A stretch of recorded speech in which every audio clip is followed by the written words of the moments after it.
check my list here. Yeah, we have. It's Lynn Olson. She's also on the Disability Rights Commission. Okay. Lynn's in the waiting room. Oh, okay. I don't see her in the waiting room. I see Martin Lickman and streaming. Oh, she just popped in, it looks like. Oh, okay. Huh, not on mine. Weird. All right, so it looks like I had Kaylee, but not Lynn, so I'm just going to add her right now then. Okay. Permanent list. Interesting. Chris, you must be ahead of me. I didn't see her in the waiting room. Weird. Can you hear me now? Yes. I'm Lynn. Yes. Hi, Lynn. Welcome. We just talked with Ariana, and she's going to make sure you're on the permanent list. So should be good for the next time. Okay.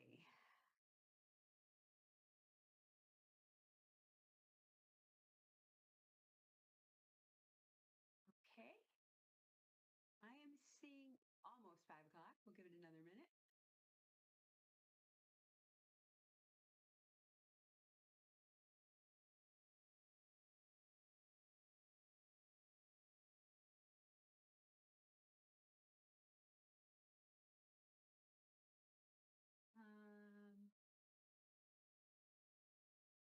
Ariana, I don't see Aiden in the queue. Do you see him? No, I don't see Aiden either. But I was just emailing with him, so I'm sure he'll be here momentarily. Okay.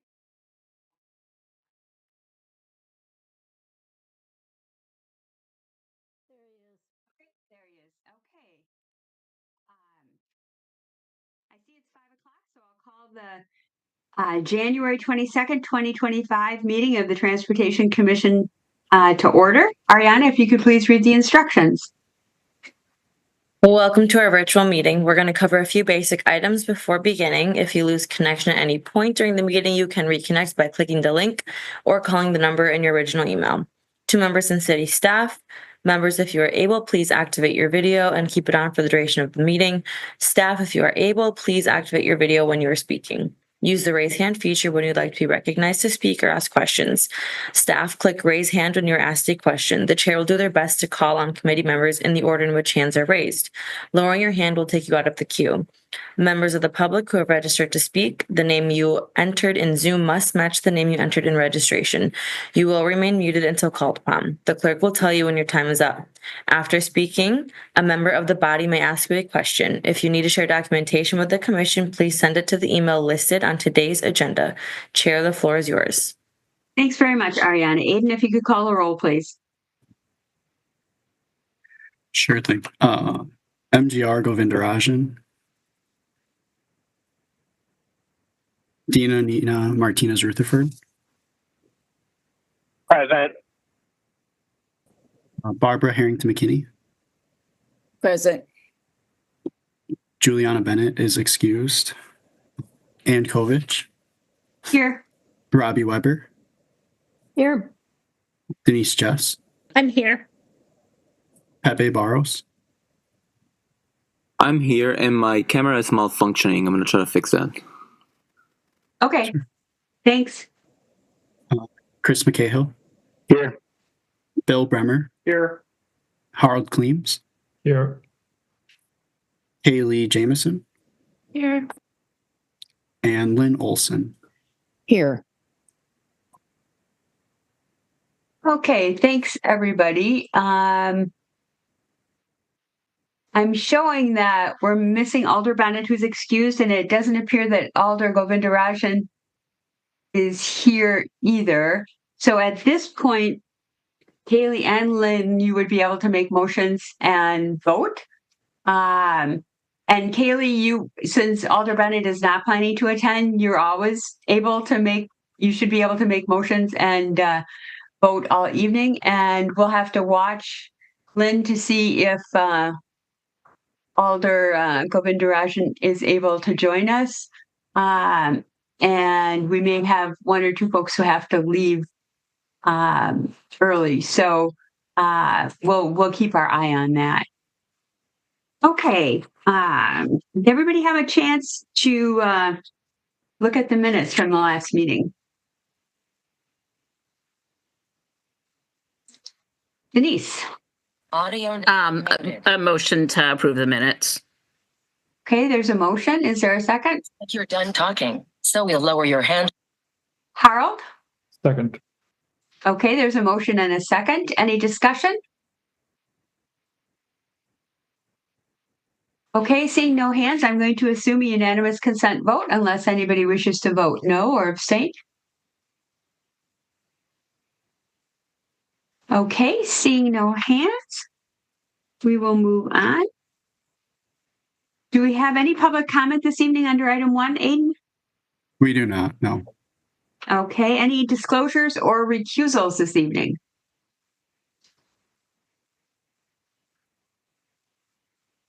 Okay, I'm seeing no hands. So we will move on to item number 2, accepting the report titled 2025 Progress Update City of Madison Comprehensive Plan. Brian. Thank you, Chair. Let me just share my screen here. Overall, I'm Brian Grady in the City of Madison's Plan Division. I worked on the city's update, the city's latest comprehensive plan when we did that as a citywide update process in 2018. And so here to present on our latest progress update, which helps describe some of the things that the city and community partners have done to advance the comprehensive plan's recommendations. So I'll share my screen here, and with assistance from Aiden, I did just add this. We did add this PDF to the Legistar file as well. I'll give a presentation here and then turn it back to you all for any questions, comments you all might have. And overall, we are looking for a recommendation to the Common Council. This commission has reviewed this report, the last several editions of it. And so visiting here with the commission tonight, and then next we'll go to the Plan Commission for the review, and ultimately to the Common Council to have them consider acceptance of this report.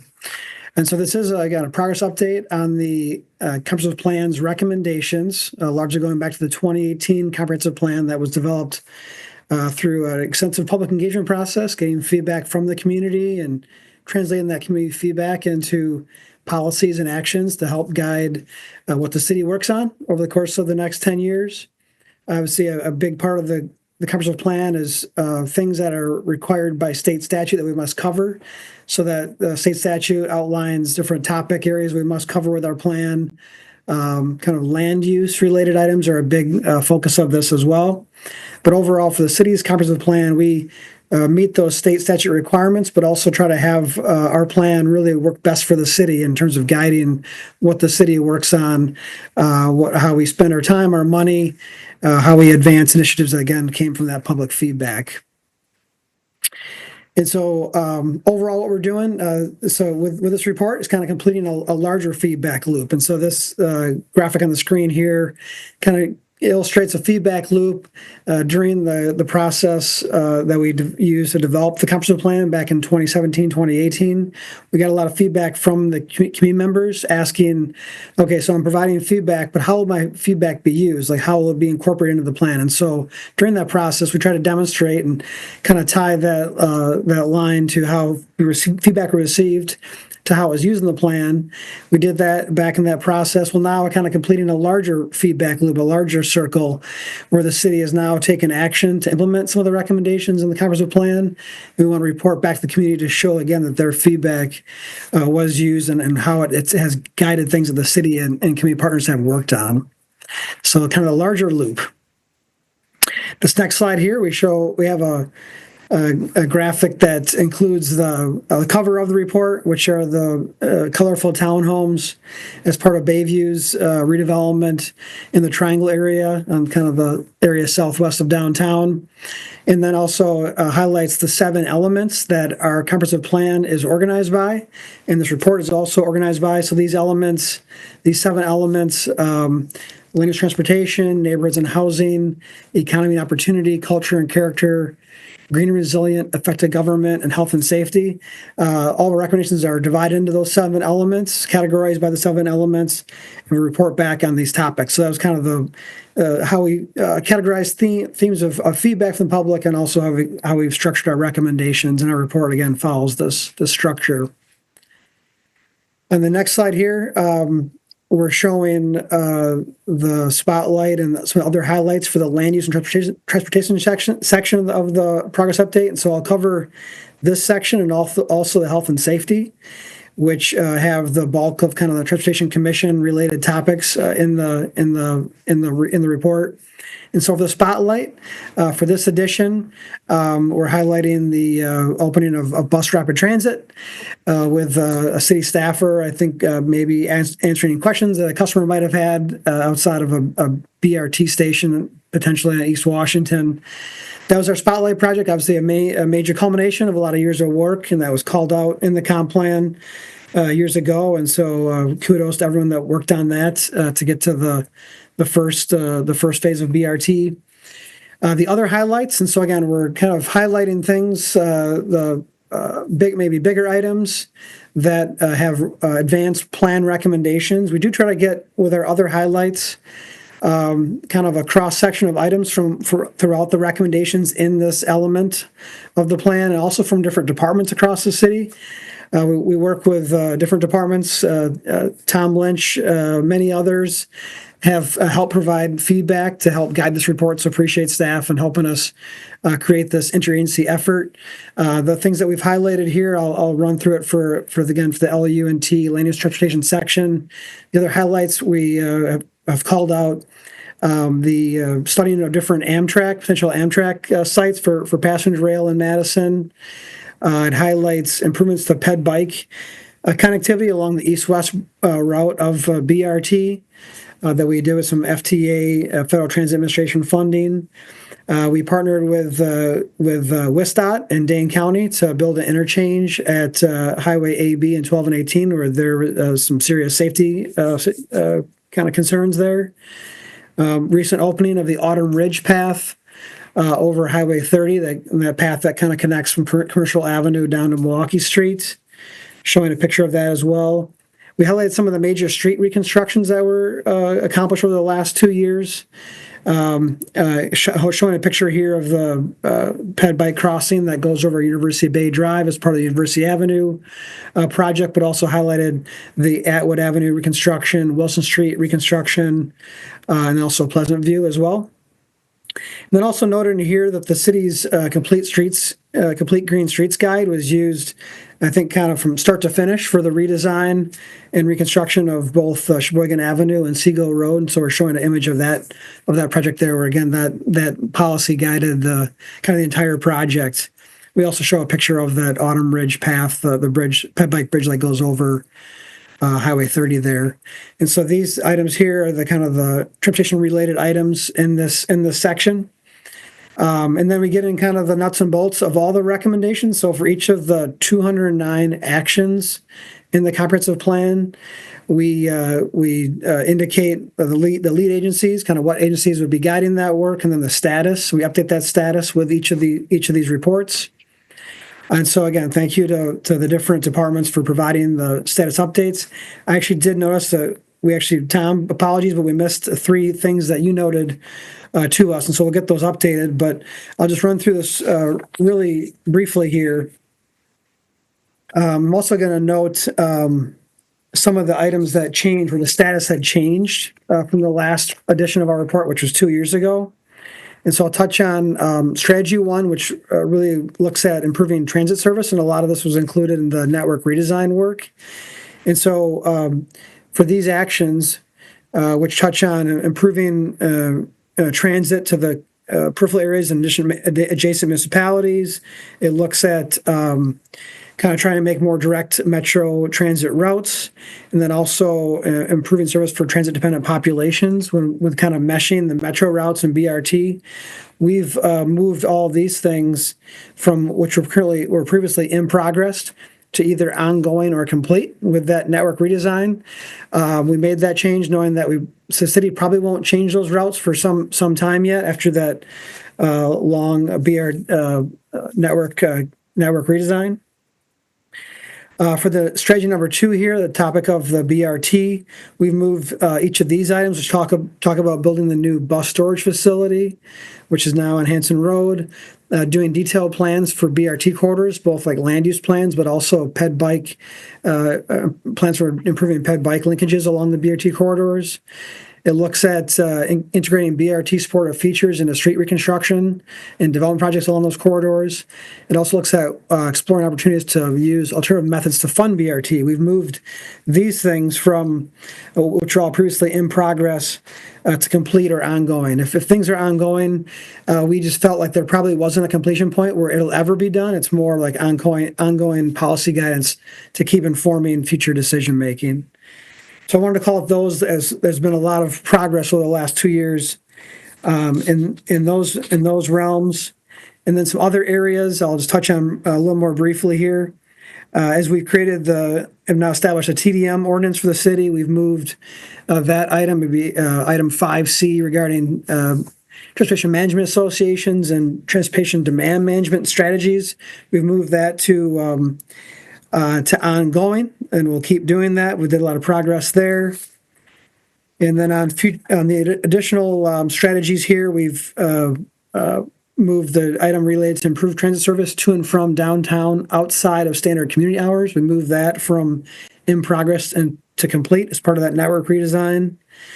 An item that we have talked about in previous visits to this commission regarding this report in previous years, updating the subdivision ordinance to ensure that new developments incorporate the city's planned shared use path network.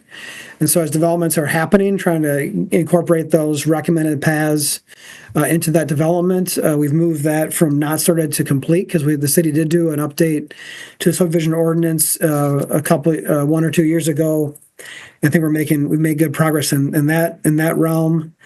The next item here, strategy 8D, looking at developing and adopting a citywide pedestrian bicycle plan. We moved that from not started to in progress.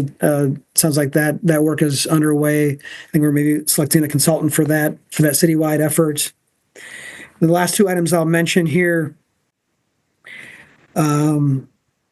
Actually, the next 2 I won't mention because they were just minor edits of what agencies will lead those. But those are the ones that in this section we moved where the status kind of changed. So I wanted to report that to this group. And so I will move next to the next element, but I'll stop here in case the commission has any questions or comments on any of the report or specifically on this section right here.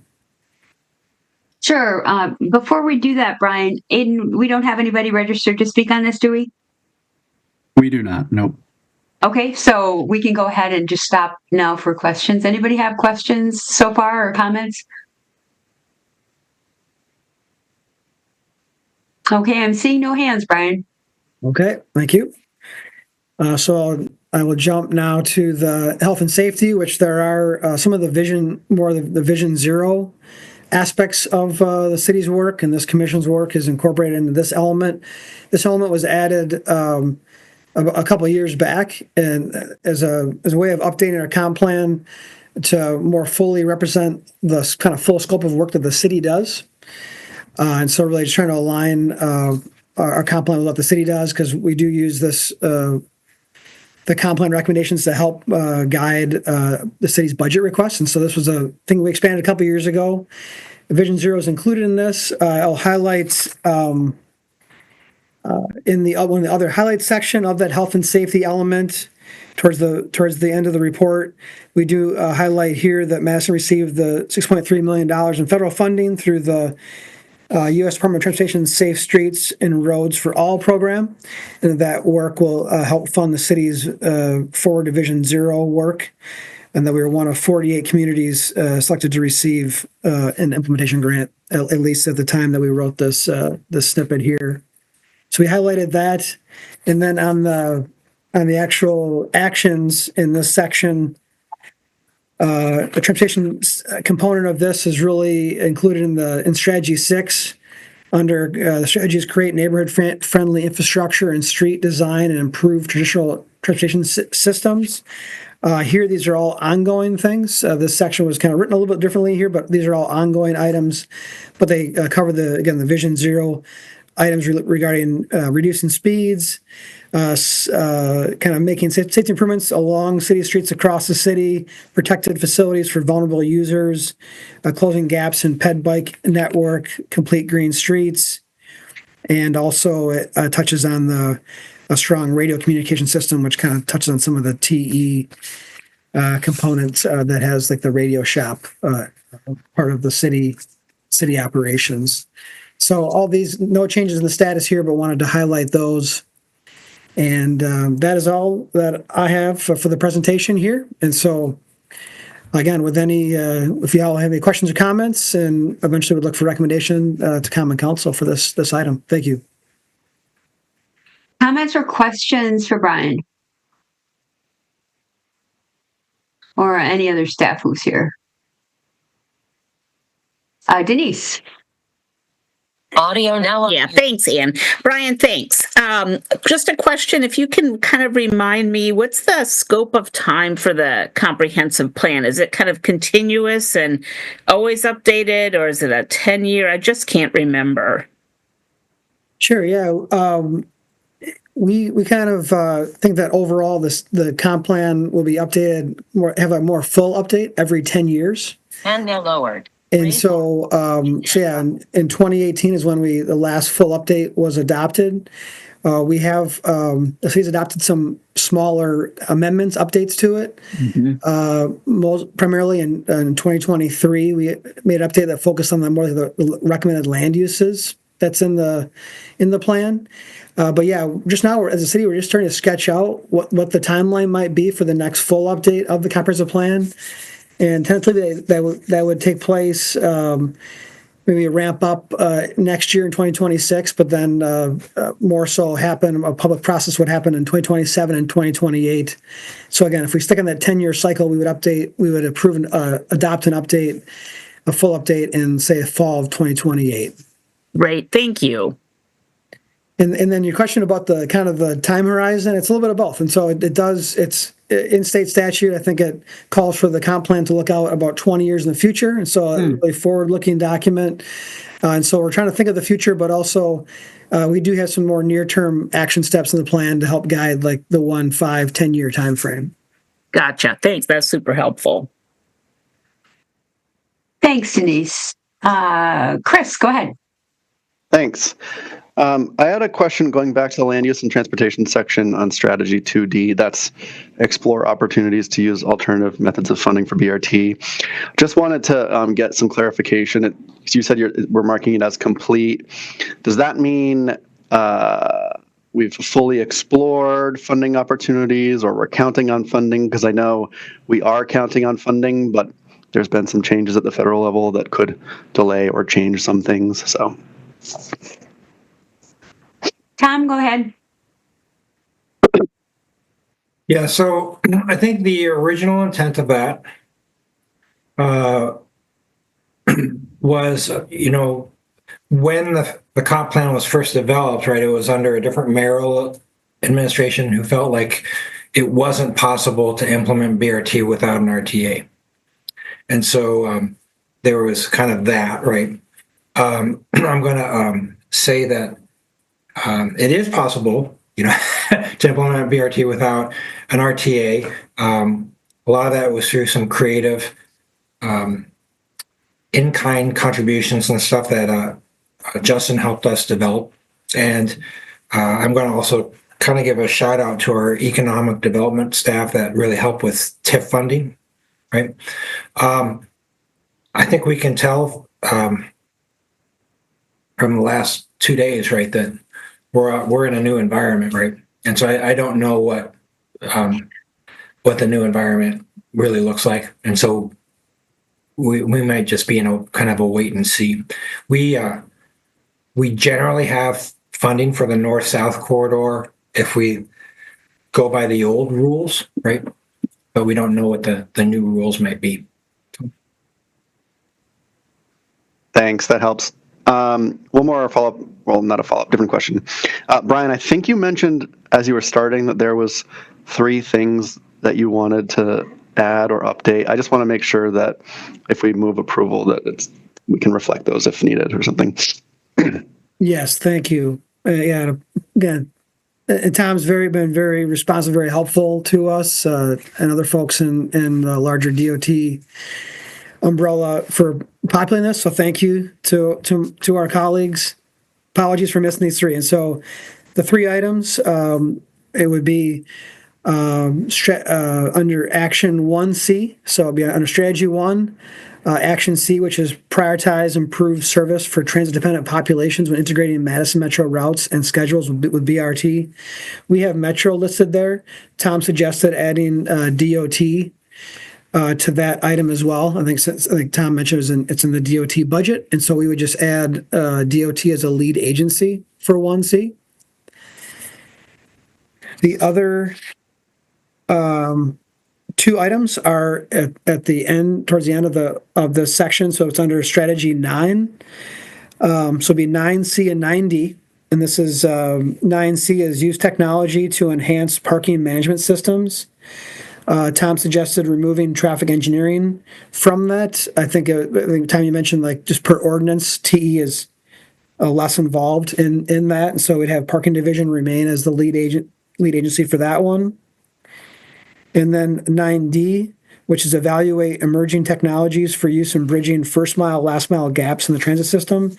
Tom suggested adding DOT to lead agency there. So that with that change would be Metro, TE, planning, and DOT. Yeah. So 2 places where we add DOT, 1 place where we remove TE. Yeah, and part of my request for that is when I was helping Brian, I was also thinking of the next DOT director, right? And I want them to understand that they have responsibility in areas where they have budget, right? And so I just kind of wanted, if it's, if the DOT has a certain initiative in their budget, they probably should be at least involved in the lead. Maybe it's a co-lead type situation, but somewhat involved in the lead of that. Thanks. So they're really just 3 technical corrections, if you will. Would that be a good way to phrase them? Okay. Okay, we would need a motion to recommend accepting this report to the Common Council with these 3 technical corrections that were described. Chris? Yeah, I move that we accept the report with the 3 changes to 1C, 9C, and 9D.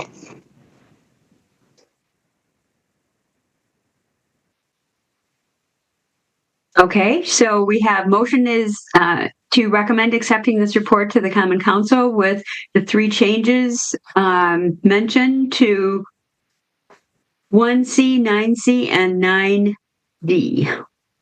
Is there a second? Robbie? Second. Okay, there's a motion and a second. Any discussion? Okay, see no discussion. I'm going to assume a unanimous consent vote unless anybody wishes to vote no or abstain. So please raise your hand.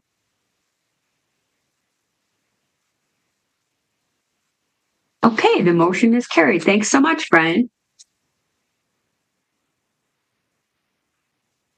Okay, so we move on to item 3, which is the ADA Transition Plan Part 1. Rebecca. Good evening. My name is Rebecca Hoyt. I'm the Disability Rights and Services Specialist for the Department of Civil Rights. My pronouns are she, hers. And tonight, Carly Major from Access to Independence and Liz Callan from our transportation agency are joining me for this presentation. And go ahead and share my screen.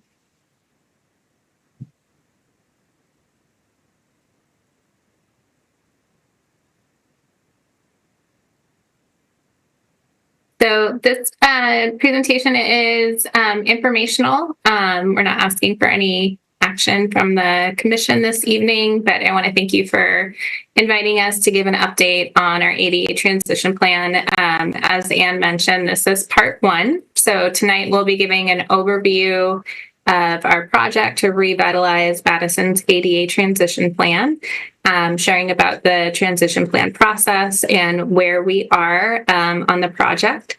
And then at a later date, we'll return to the commission and share about our findings, as well as the draft or proposed transition plan that will be available for public comment. And that'll be once the plan is ready for your review. So I want to share a little bit of background about ADA transition plans. On this slide is 3 images. The first image is a black and white image of the Capitol crawl. This was an action or protest that took place at the United States Capitol, where over 100 people with disabilities abandoned their wheelchairs and mobility devices and literally crawled up the steps of the Capitol in order to demonstrate the inaccessibility of public spaces, in particular government spaces in the United States. The second image, which is connected with an arrow, is the signing of the Americans with Disabilities Act in 1990 by President George H.W. Bush. And the third image, which is also connected by an arrow, is the international symbol of accessibility, along with several other symbols of accessibility, such as the sign language and white cane symbol and neurodivergence symbol. So this kind of illustrates the background of ADA transition planning. Essentially, when the ADA was signed, the built world was inaccessible. And once the act, was signed into law, the world was still inaccessible. It didn't magically become a world full of ramps and accessible communication. A lot of work needed to be done in order to make the world comply with the ADA and new design standards. So the ADA required that all municipalities with 50 or more employees develop what's called an ADA transition plan. And so it's a forward-looking plan that makes each program, facility, and the public right-of-way, as well as employment practices, accessible for people with disabilities.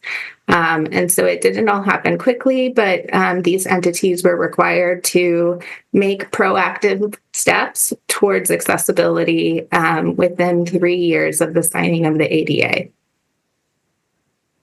And the federal law requires that public entities, such as the City of Madison, operate each service, program, and activity so that each service, program, and activity, when viewed in its entirety, is readily accessible and usable by people with disabilities.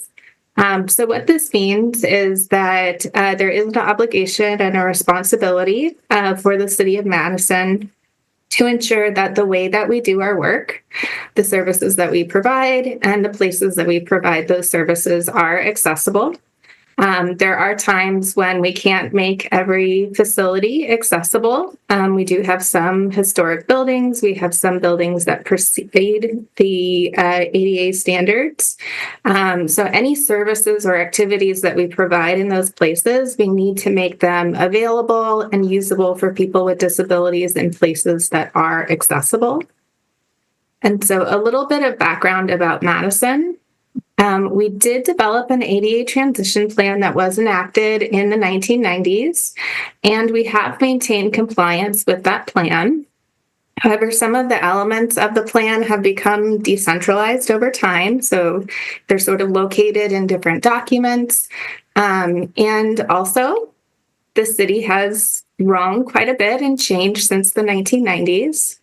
And additionally, the compliance requirements have evolved quite a bit since the 1990s. We now have things like mobile apps and lots of other ways that we communicate and serve folks that we didn't do in the 90s. So as a result, We really do need to look at our city and update our ADA transition plan. This will help us not only ensure legal compliance, but ensure that all of our programs and facilities are accessible and usable for people with disabilities. There are a few requirements for ADA transition plans. First requirement is that a transition plan must identify physical barriers in public facilities that limit the accessibility of programs and activities for people with disabilities. This process of identifying barriers is called the self-evaluation process. And what it is it generates kind of a current state or a snapshot of compliance barriers that exist at a particular moment in time. It is anticipated when entities engage in the self-evaluation process that they will identify barriers to access or non-compliance features. And it is important that they are diligent in identifying these barriers in order to have a meaningful transition plan. We can't fix what we don't identify, and if we're not diligent about identifying these things, we can't plan to remove them. And so the identifying of these barriers helps us to inventory them and describe in detail methods that we will use in order to make facilities accessible. And then once we understand the ways that we will remove those barriers to access, we can begin to develop a schedule and develop actions that we will take each year in order to bring those facilities into compliance. This is a very forward-facing plan. Some things we can fix within the next few years. Some things take, many years in order to remedy. The plan is really a framework to help the City of Madison work towards removing those barriers in the years to come. And then the last requirement is that we name an official responsible for the implementation of the plan. That is generally the ADA coordinator, which is my position, also known as our Disability Rights and Services Specialist. And so the project roles for our ADA transition plan include our lead staff, which is myself, the ADA coordinator or Disability Rights and Services Specialist. Our lead agency is the Department of Civil Rights. And because this is a citywide project, we have many key collaborators, including the Office of the City Attorney, Access to Independence. We've assembled a public right-of-way working group. We work closely with engineering and lots of other relevant agency staff. Each agency has the responsibility to complete self-evaluations and develop a schedule, cost, and priorities for removing access barriers. And those are all supported and approved by the Department of Civil Rights. And I'd really love to introduce you to one of our consultants for Access to Independence, Carly Major, and ask Carly if you would share a little bit about your organization. I'd be happy to. Thanks, Rebecca. Good evening, everyone. Thank you for having me here today. My name is Carly Major, and I'm an Accessibility Services Specialist at Access to Independence. Access is a disability-led independent living center that currently serves Columbia, Dane, Dodge, and Greene counties as a part of a nationwide network. Our main goal is to focus on empowering people with disabilities to live independently and participate fully in their communities. Our 5 core services are information and referral. So we help individuals, families, businesses, and governments connect with resources and address disability-related issues. We do advocacy, where we support individuals in overcoming barriers and advocate for inclusive policies that protect the rights of people with disabilities. We do peer support, offering guidance and mentorship through staff and volunteer lived experience to help people navigate challenges. We do skills training, where we provide support in daily living skills, including budgeting, organization, and other skills to promote independence. And we do transition services, where we assist individuals in transitioning from institutional settings to community living and supporting youth in their post-school goals. One of the critical areas that we focus on is creating inclusive and accessible communities through accessibility evaluations. These evaluations can help identify barriers in physical environments and events and websites, offering actionable recommendations to meet compliance and incorporate universal design best practices. We also do training and education programs that aim to equip businesses and organizations with tools to create more inclusive workplaces and communities. In addition, Access has been collaborating with the City of Madison on the ADA Transition Plan on the Public Rights of Way Accessibilities Guideline, which is PROAG. So we worked with the city to analyze the existing data and focus on the standards for the public right of way. So we are here to make sure that we're meeting minimum compliance requirements, identifying areas where improvements could be made to go beyond basic compliance, and emphasizing universal design practices to help make the public right of way more accessible and usable for all people, regardless of their ability.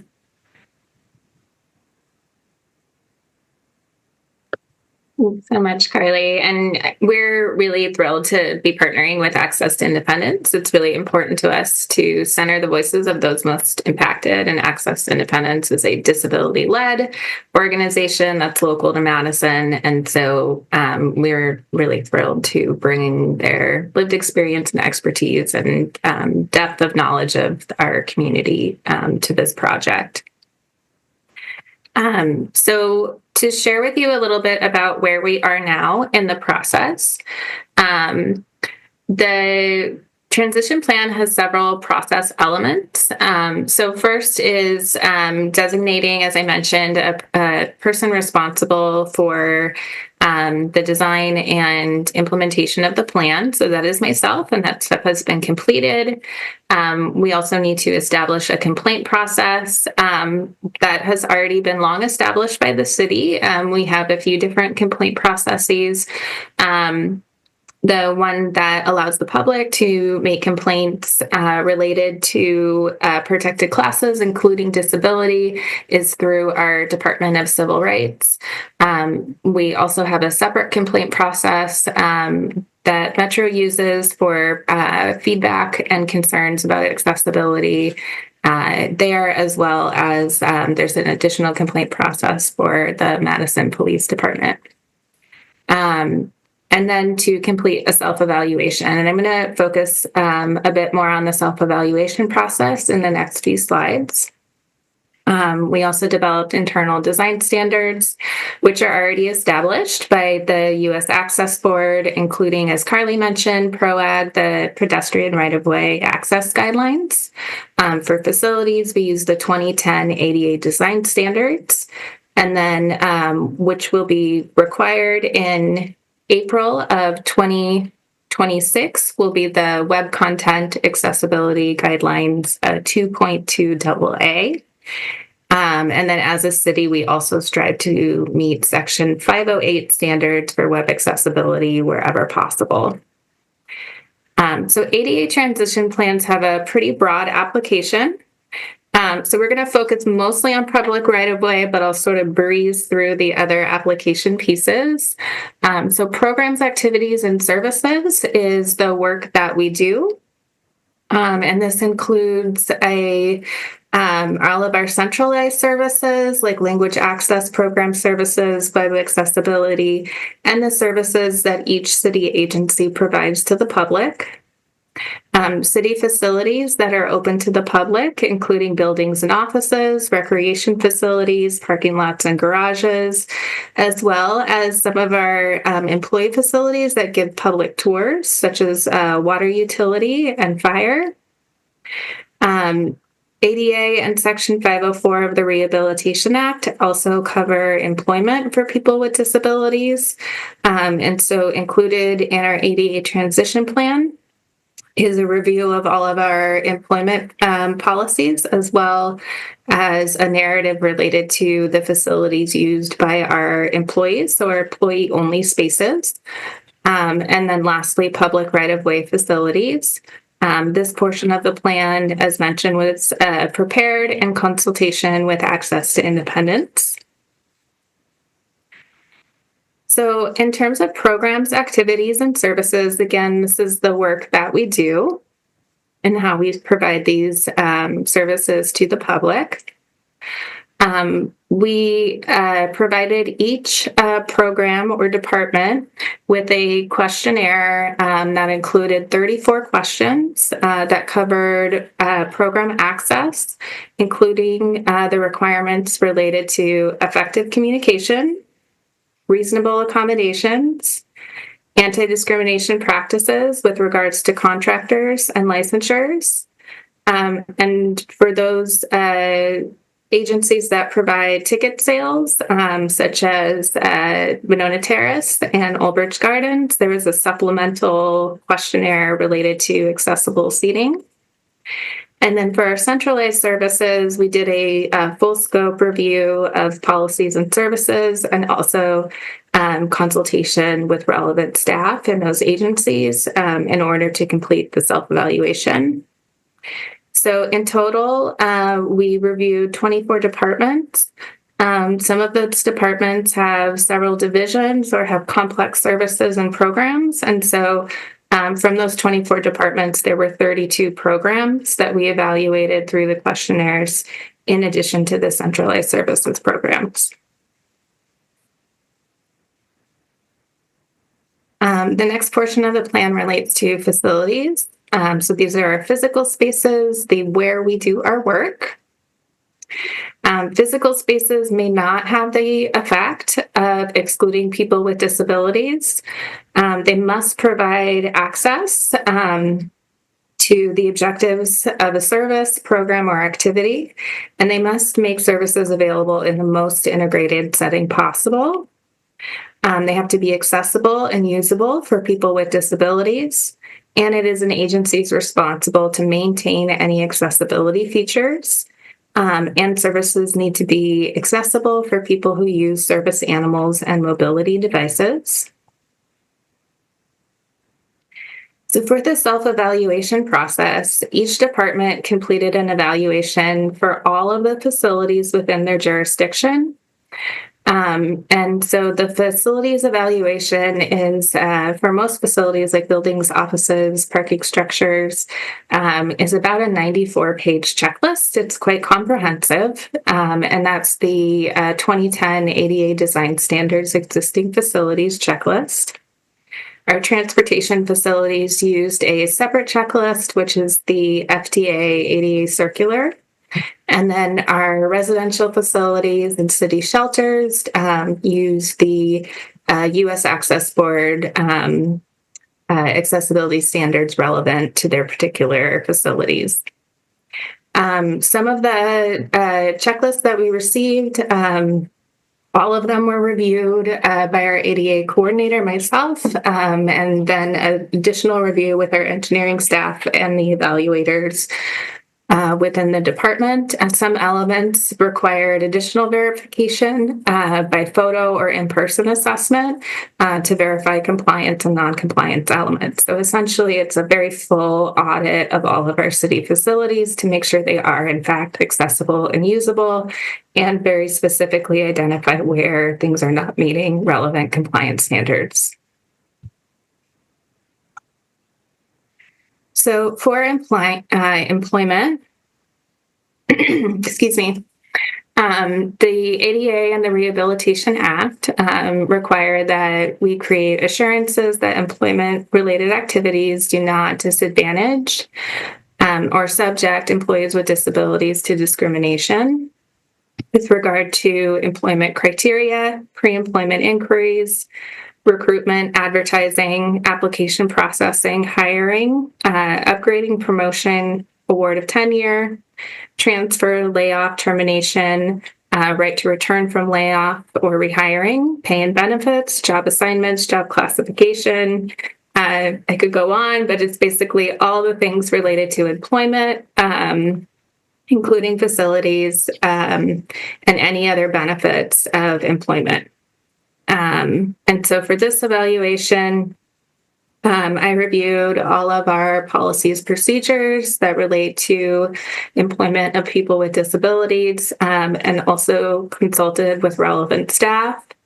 And then we did a similar review of employee-only facilities to identify areas where we needed to make improvements in order to meet relevant standards. I'm going to pause here before we jump into the public right-of-way and see if there are any questions from the commission. Aiden, before we go to questions, just double checking, we don't have anybody registered to speak on this item. Is that correct? That is correct. Yep. Okay, so go ahead. We can, normally if there is somebody, we would just go through the whole presentation, hear from the public, and then entertain questions and comments. But since there isn't anybody registered to speak, we can go ahead and break it into various sections. Anybody have any comments or questions at this point? Okay, I'm not seeing any hands, Rebecca. Great. We'll keep rolling. Okay, so for our public right-of-way section of the plan, the public right-of-way covers multiple agencies, so it was really most effective to assemble a working team. So our working team included myself, other members of the Department of Civil Rights, Access to Independence, Office of City Attorney, Transportation, including Madison Metro and Traffic Engineering, and members of our Streets Division. Collectively, we worked on creating an inventory of our facilities. Liz is going to share a little bit more about that in the next slide. And this included identifying and listing physical barriers with consideration of the updates to PROAG standards, and developing a description and schedule of how we would remove those barriers to access within the public right-of-way.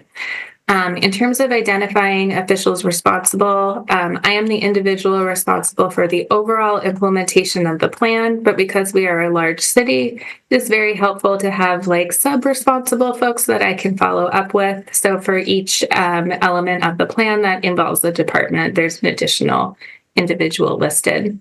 So I'm going to turn it over to Liz to share about our process in terms of the inventory. Yeah, so just given the scope of this effort at this point, we primarily used existing data and really just looked at what we had available in our existing data sets across a variety of departments and also with the MPO to really try to create as comprehensive as possible of an inventory of what we know about the infrastructure that we have out in the right-of-way today. So I think in the plan, you'll see that we do recognize that, you know, we didn't go out and measure curb ramps. We didn't go out and do a spot check of every single intersection. That is something that we would have to have kind of additional resources to be able to do, but we took a deep dive into the data we had available to have a pretty good understanding of where our gaps exist, and probably more importantly, figure out kind of how we would like to propose to prioritize addressing some of those gaps, as well as the systems that we have in place to already do that, or the policies really in place that we have to already do that. So kind of seeing a list of our public right-of-way inventory here, and these are the things that we went through. We kind of have a primary look at specifically curb cuts, meaning curb ramps, and bus stops. We get into the location of pedestrian and shared use paths, but we don't necessarily get into whether or not those are compliant. But I think, you know, this is a good start for us, and I think we'll have a good basis to move forward on based on this data inventory. You can go to the next slide, Rebecca.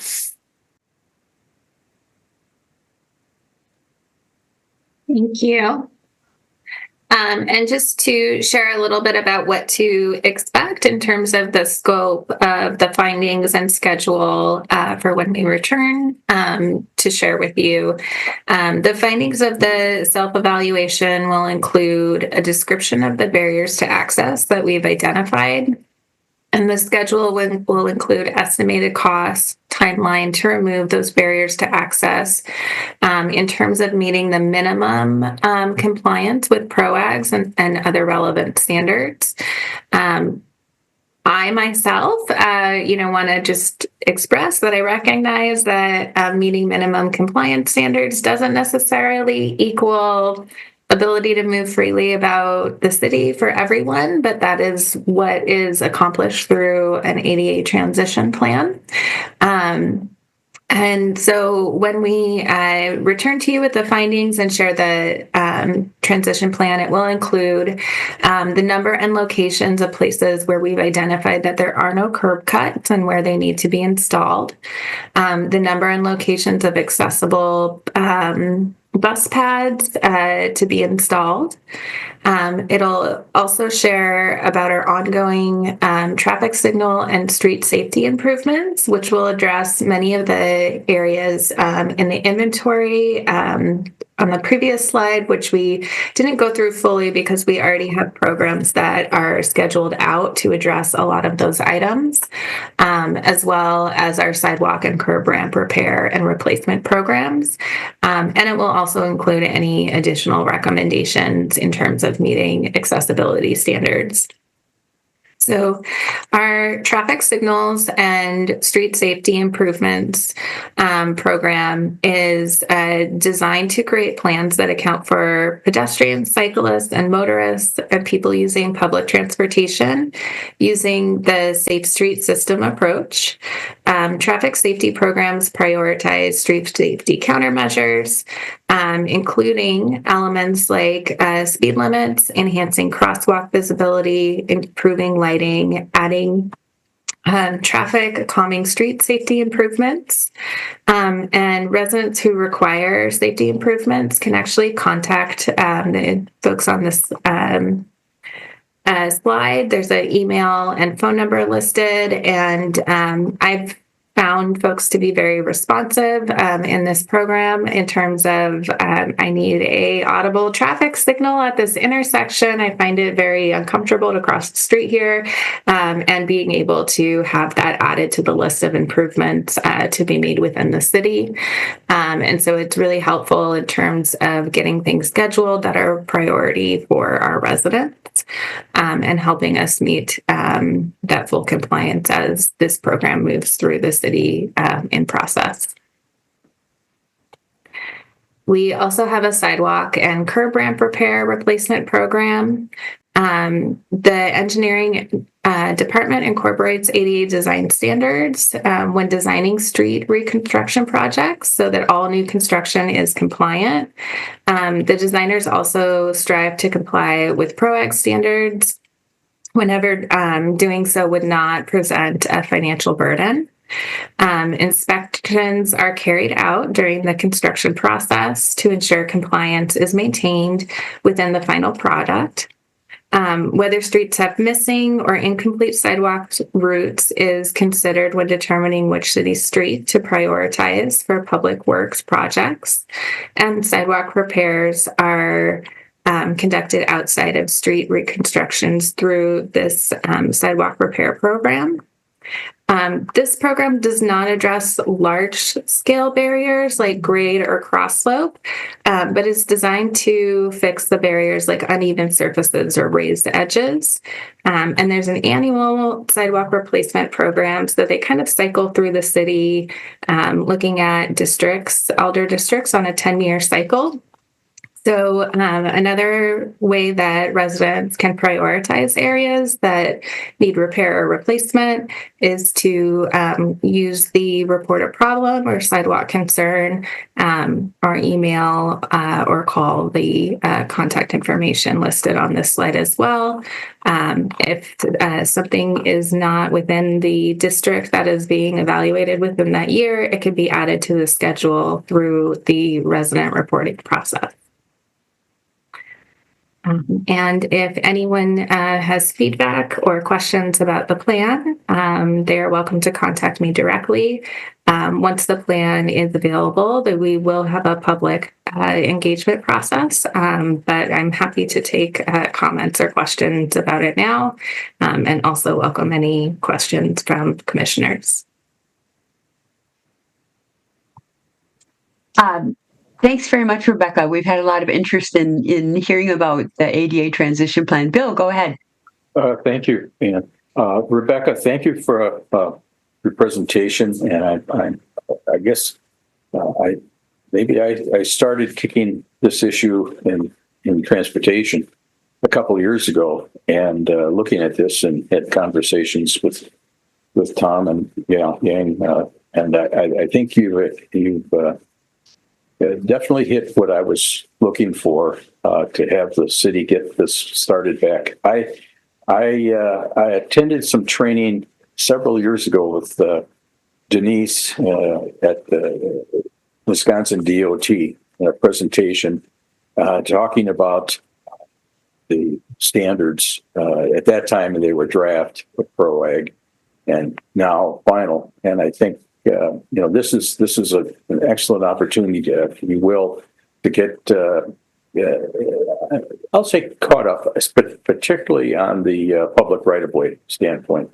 And I think that this is an area that I think, Ann, I think we should, when we get this, when part two is presented, I think we should have a discussion as far as how often we have this come before the Transportation Commission for the public right-of-way issues.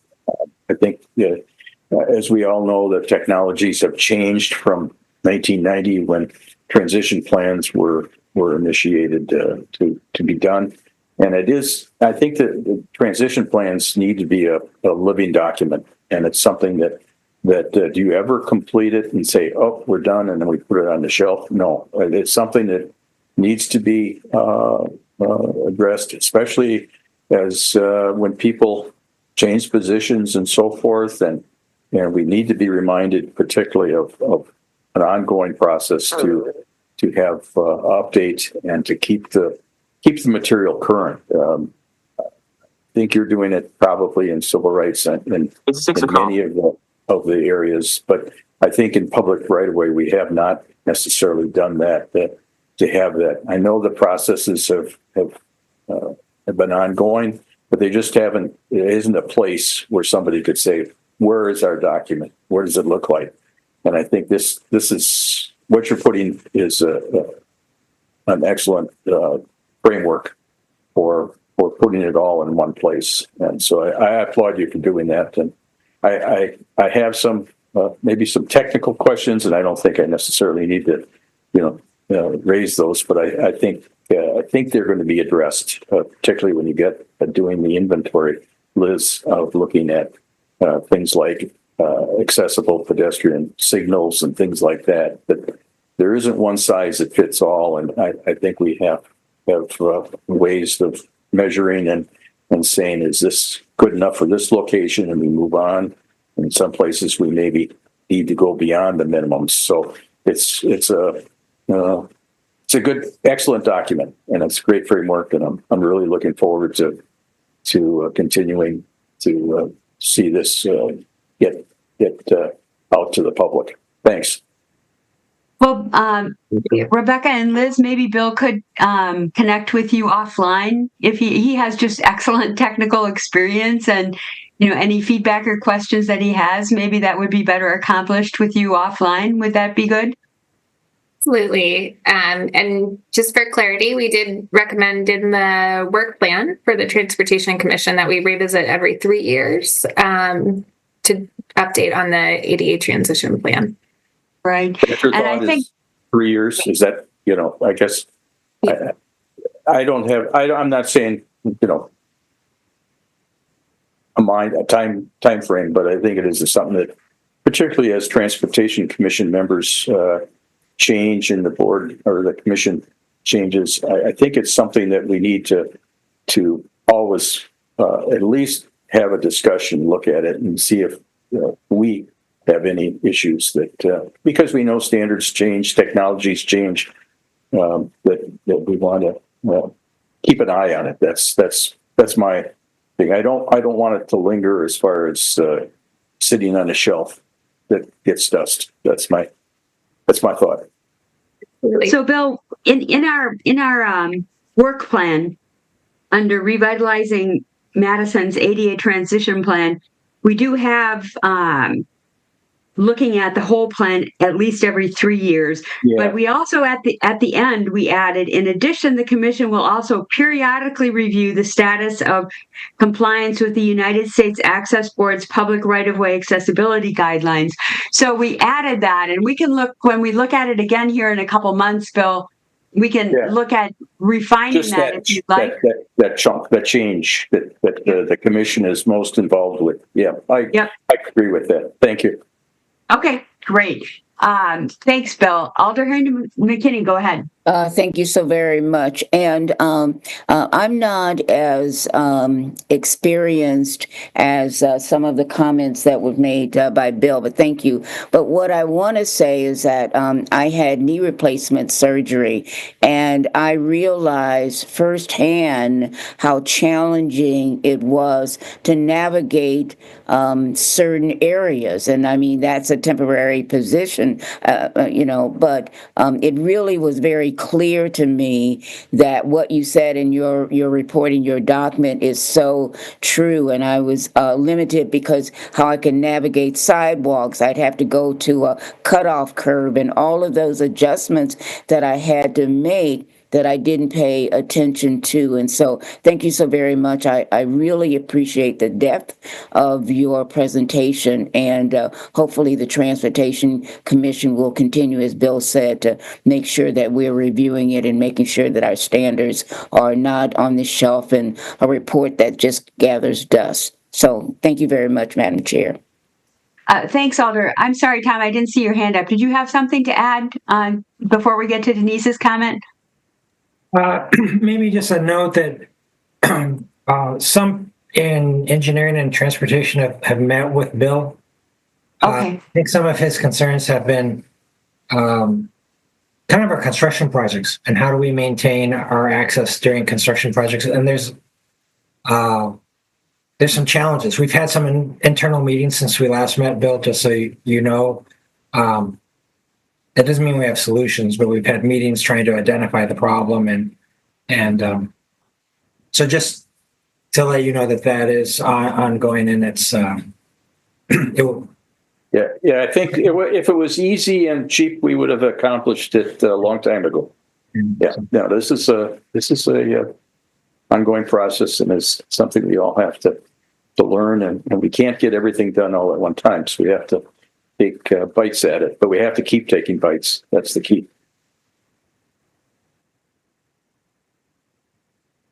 Okay, thanks so much, Tom, for that additional comment. Denise, go ahead.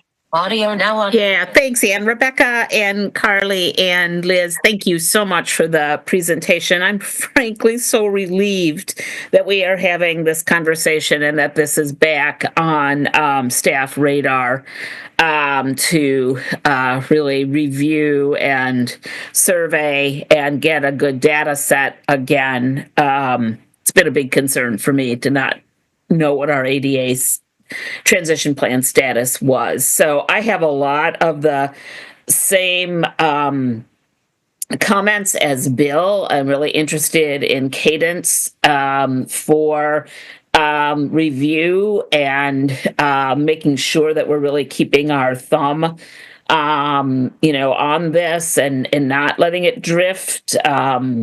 Kind of not having being in compliance, but not really having a good handle on it since, for a very long time is really very concerning. So I know I review the WSDOT ADA transition plan and make comment on it annually. So I don't know, what that public comment process is going to look like.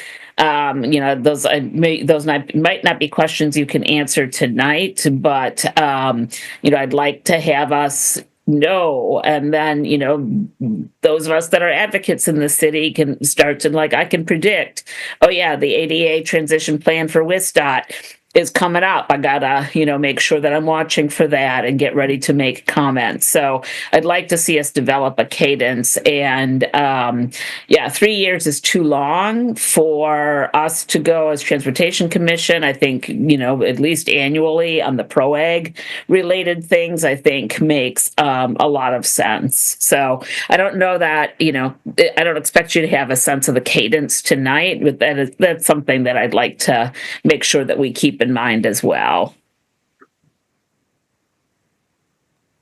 Thanks so much, Denise. I'll make a note of that for our TC work plan for the next time we bring that to the commission for review. And other comments? I hear your comment about wanting to check in more frequently, and it's heard. So I will incorporate that into the plan. Sure. And Rebecca, we can just have an annual look at compliance with PROAG and maybe any updates necessary as opposed to an official review of the ADA transition plan. So we sort of broke it into two parts. So we can look at that very specific transportation piece more frequently than the city is looking at the whole transition plan in order to address the concerns that were raised by both Bill and Denise and others. I will say, as you can tell, this is a very comprehensive process, and my goal is to do it so well that we don't have to do it again. Yeah. So, my focus is really on monitoring once this is finalized in a way where we can not have to do this full scope self-evaluation in this way in any time in the near future. Sure, but with a comprehensive document like that, it allows you to make it a living document so that you can change pieces as they need to be updated and changed without redoing the whole thing. So, right. My hope is to always be looking forward and not have to. This is really like a very long look back and audit. But if we are diligent and we continue to fold like new practices into our processes, then we don't have to look back. We can continue to look forward and look at the now. Yeah. This is Carly. I'd also like to add that as new technologies come out to kind of have our finger on the pulse of understanding, how it can be made easier to do these evaluations for the city when, like right now, a lot of the data that we used is through like APHIS systems, and that doesn't take into consideration things like cross slope or like angles. And so eventually technology will catch up too, which is very exciting for the future.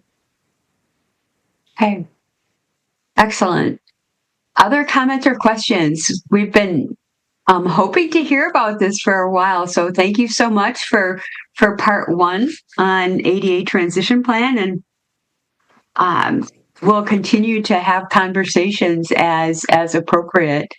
And thanks in particular to Bill and Denise for your work offline on this, because I know you both spend quite a bit of time doing that, and I'm sure others do as well. I just happen to know that Bill and Denise are doing that. So other comments or questions at this point? Okay, thanks so much to Rebecca, Carly, and Liz for coming, and we'll look forward to more discussions again in the future. And since this is part one, I'm guessing we're going to see part two, right, Rebecca? Okay, very good. All right, thanks so much. Let's move on then to item 4, update on transit equity for people with disabilities. Somewhat related topic then. Mick, go ahead.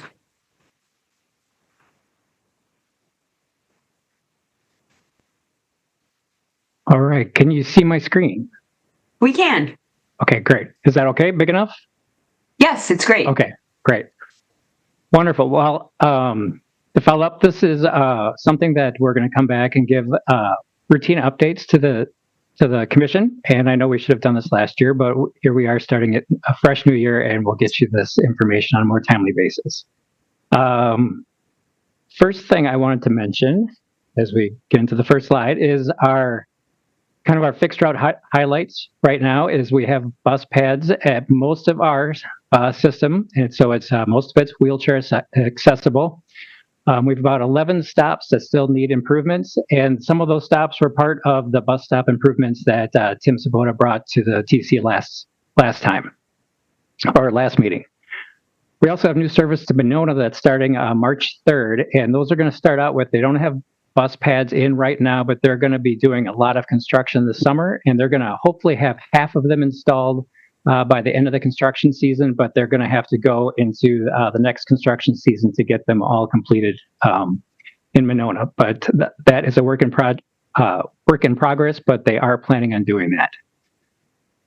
Another improvement that we had with our new systems that we have on all of our buses is that now our bus announcements, we announce every stop. Before, we would just do the downtown areas, or when the bus was like when it got a little further out of the downtown area, we weren't announcing every stop. We were announcing when the bus would change direction. But now our new stops announce every stop. And we do have the ability to make changes to those stop announcements if things aren't more clear. Now we have like text to voice, and we can make it a lot more changes a lot more easily. We have bus rapid transit that we recently implemented, and some of those highlights, accessibility highlights, are we have new and improved crosswalks. There's a lot more room to spread across for you to get across the street. There's audible pedestrian signals. The traffic lights are timed so that there's a comfortable amount of time to cross to the station. And now with these center running stations, that means people only need to cross half the street to get to their stop. We also have these real-time visual and audible signs. The stations have signs signaling when the next bus will arrive, and we also have these buttons that are on the pillar near the sign that when you press it, you get audible information. It's the same audible information on this overhead sign. So in the BRT platform, we have raised warning bumps, these detectable warning pads on either sides of the stations to let you know where to wait safely away from the edge of the platform. And then we also have these wayfinding tiles on the ground to also provide direction to where the bus doors are when the doors open and when people get to the station to wait. And we also have the wheelchair boarding area marked too with that symbol so that you know the best place on the bus to get on with a wheelchair. Those mobility devices we still have 2 securement areas in the front. One area features a new automatic system where you press this button and there's a device that comes down and it presses up against the wheelchair so that a person could secure themselves. They wouldn't need driver assistance. And then we have a second area that's pretty similar to what's on all of our other buses. This is a rear-facing wheelchair securement area, and then we have a forward-facing one in our other section that's not in this picture. And then just something to mention that the seating in the front of the bus offers a more smoother or less bumpy ride than in the back of the bus. Some of the rollout issues that we experienced, and I'm going to go back to a picture in a second, but drivers needed to get used to pulling up to the platforms. So there were larger gaps between the platform and the bus. And I'm going to go back to show you what I'm talking about. This is improving, but it's still a work in progress. So I'm going to show you that picture. So right here, there's a gap. The bus pulls up. The drivers were getting used to it, and so they weren't getting as close to this as they could. So when these plates came out, there was a pretty big gap here. And I know there was an email to the TC commenting on this presentation, and this person was concerned that we don't have handrails right here, but the rails are right here inside the door. And it was a little more challenging when we weren't getting as close to the platform as we could. So our solution is really to have our drivers continue to practice and get used to this and get as close to the platform as they possibly can to just eliminate this gap right here so that people can easily step on and get that rail. But that's what that email was that was sent earlier today.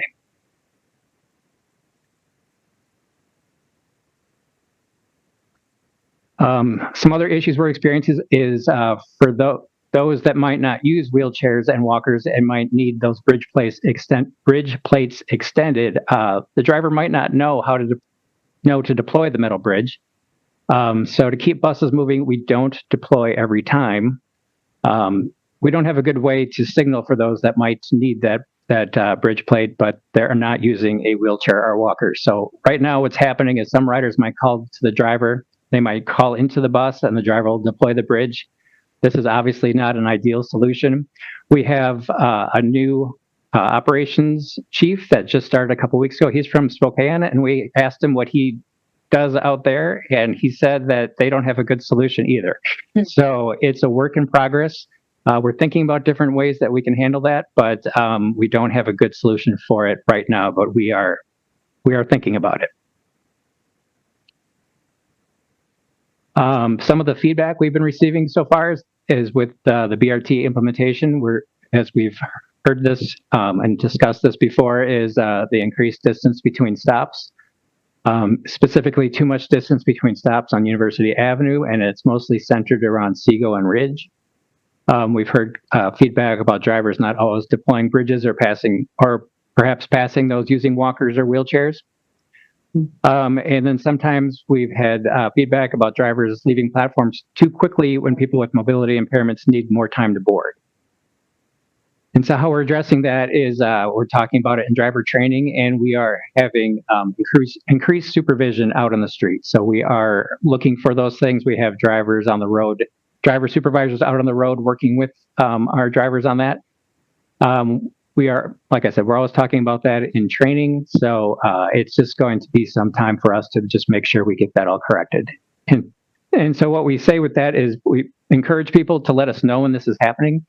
Give us a call at 266-4466, or we have an online feedback form, or they can email us at mymetrobus@cityofmadison.com.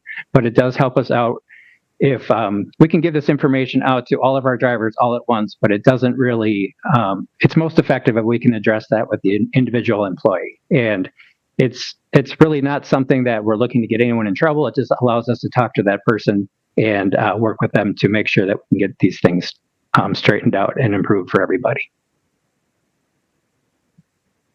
The transit development plan that has recently come out is some accessibility items were identified. Some routes and stops are too far apart, and that transfers are more difficult with are more difficult than when we had time transfers at transfer points. And that is something that we did here when we launched this, but some of the things that we want to say just kind of related to that is our transfer point system was really not working very well either. The transfers really existed only on paper because we were just so far behind all the time. So we don't have a good solution to this, but our transfer point system, we struggled with the same issue. Also in the transit development plan, comparing Metro fixed route service and paratransit demand, there's high paratransit demand in areas within the quarter-mile service area around our fixed route stops. So in that area is between Greenway Cross, Stewart Street, and Post Road, east of Fish Hatchery, and then also on the northeast corner of the American Family Center. We might consider additional service there in the future, but it's, as was in the transit development plan, it might not reduce paratransit demand much, but it's something that we're taking a look at as well.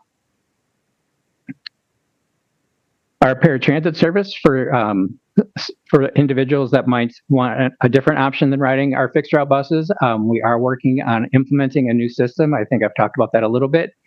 This new system is going to make it a lot easier to book rides. Right now, you have to call and book a ride 4:30 the night before, which is not great. So basically, you still would have to do that, but now we're looking at implementing a new system where you'd have online scheduling so people could do it themselves without having to call our phone number. It's got a route optimization feature, so it'll kind of streamline our service and better schedule all of our vehicles. You'll be able to track your vehicle like you track our fixed route buses. There's also a feature on there. Jesse and I were just learning about this today, that actually it can make call outs. It can call somebody and say, hey, your ride is 5 minutes away. It would be an automatic notification. So we think that's pretty helpful. We're going to look at implementing electronic fare payments with the Mesabi system like we have on our fixed route buses. So that's something we would roll out as well. And then we're just getting this program moving, so we hope to implement it later this year, if not at the beginning of next year. But it's an active work in progress. And then some things we've also heard is we provided a number of tours of our BRT stations when we launched, and it did help riders a lot get acquainted with the new way of riding. And we're going to schedule more in the spring. We just know that that was very helpful, so we will do more training sessions in the spring, and we'll get the word out on that. But that'll just be something we'll be doing ongoing, just so people can get comfortable. And when we have new people in Madison that might be using our service. And I just wanted to say, please let me know what you'd like to know more about, or just kind of give me some more talking points that I can come back with in future meetings that I can share with the group. So I'm glad to take requests for what kind of information you'd like to hear from me on. And that's it. Thanks, Mick. Aiden, we don't have anybody registered to speak. Is that correct? That's correct. Yep. Okay, Lynn, go ahead. Yes, thank you for your report. I was wondering, can you hear me all right? Yes. I'm wondering if you have anything to report about an increase in pedestrian unsafe activity in the BRT routes, trying to get on the bus and nearly getting hit by buses, or any sort of data on that? I don't. I'm sorry, I don't have anything to report on that. I haven't heard of any accidents or anything like that. But I mean, I know we've all seen people now going to these center run stations and they're not using the crosswalks and that kind of thing. So it's something that we're aware of, but I don't have any data that I can report to you on right now. But I can look into that and bring that back. That would be great. I feel like it's an accident waiting to happen. Okay, is that all you had then, Lynn? Yes, thank you. Yeah, thank you.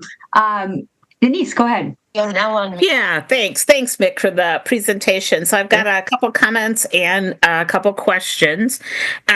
So first of all, thanks for how much work went into the station design for accessibility. As a BRT user, I can say that I feel very confident navigating the stations as a White Cane user. So it's really pretty awesome. The gap and the ramp deployment is still an issue. I haven't ridden probably since the end of November, December. So I don't have any recent data, but just curious if drivers are trained to put out the ramp for folks using a White Cane or a service animal in addition to a walker or a wheelchair, because that ramp makes a significant difference for not trying to have to figure out where the gap is. As far as I understand it, that if they see some indication that they are going to put out the ramp, but it's just the people that don't have like something that the driver can notice that to deploy the ramp. I can make sure that gets to our driver trainer and make sure that gets into our course materials to make sure that cane or service dog would also trigger a ramp deployment. We're looking at one of the things we're looking at maybe is putting another switch on the pillar that would put on a light, that if someone hit the light, then the driver would know. There's some logistics involved with that we haven't looked too thoroughly into it. It's just kind of an idea that we've had, but there are some things with wiring that I've been talking to Mike about that might make it an issue here and there, but that's one of the ideas we had. It's not perfect, but I can pass that along to our trainers. Yeah, thanks. And that the light, the switch thing is an interesting one. And of course, as you do station tours in the spring, for those of us that don't see the buttons, knowing where those are, even for the stop, the stop information, be great for that to be part of the station tour training.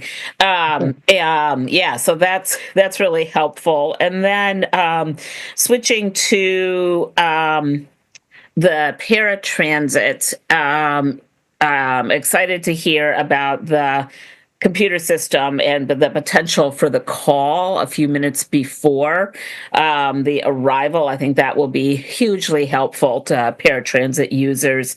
And I'm just kind of curious, how far away do you perceive we are from being able to offer same-day paratransit service, which would be a game changer? I don't know. I think we would have to get into this new system and just see how it might improve what we're doing right now and see how it might improve scheduling. I don't have a good answer for that. I think we'd have to get this up and running and see how it affected our system. Thanks. Yeah, if you guys can keep that on the radar, and I'll keep bringing it back too, because not having a same day, system it's just really difficult for paratransit users whose, things happen, appointments change. I mean, the drill. Mm-hmm. So, so if we can keep that on the radar, and keep working towards a same day reservation system, that would be a game changer. So I think that's all I've got. So thanks very much, Mick. Of course, my pleasure. Other comments or questions for Mick? One thing that I'd be interested personally in hearing about in the future, Mick, would be you've had so much going on this past year. I recognize that. And Metro does great proactive community engagement. I'm wondering what you have planned or what you could tell us maybe next time about proactive community engagement, specifically with regard to transit equity for people with disabilities. Once we have BRT in use for a while, making that proactive check back in certain areas, I was thinking might be a helpful thing, because I don't know, Lynn, Denise, what you think about that, because sometimes people don't think to come forward, and if somebody's going out and connecting with them, making that effort, maybe you'll get some additional feedback. Denise, your thoughts about that? Yeah, and it's a really good point, because it does take effort. I mean, I encourage our constituency to do exactly what Mick suggested about calling or using My Metro Bus to give real-time information, and then folks get kind of shy. They're like, "Oh, I don't want to upset the apple cart." And I'm like, no, they're asking you to give the information so that they can improve the system. So I think that kind of active, proactive reach out again then sends the message to the community that Metro does really care about these issues and wants feedback. So I know it's a pretty heavy lift.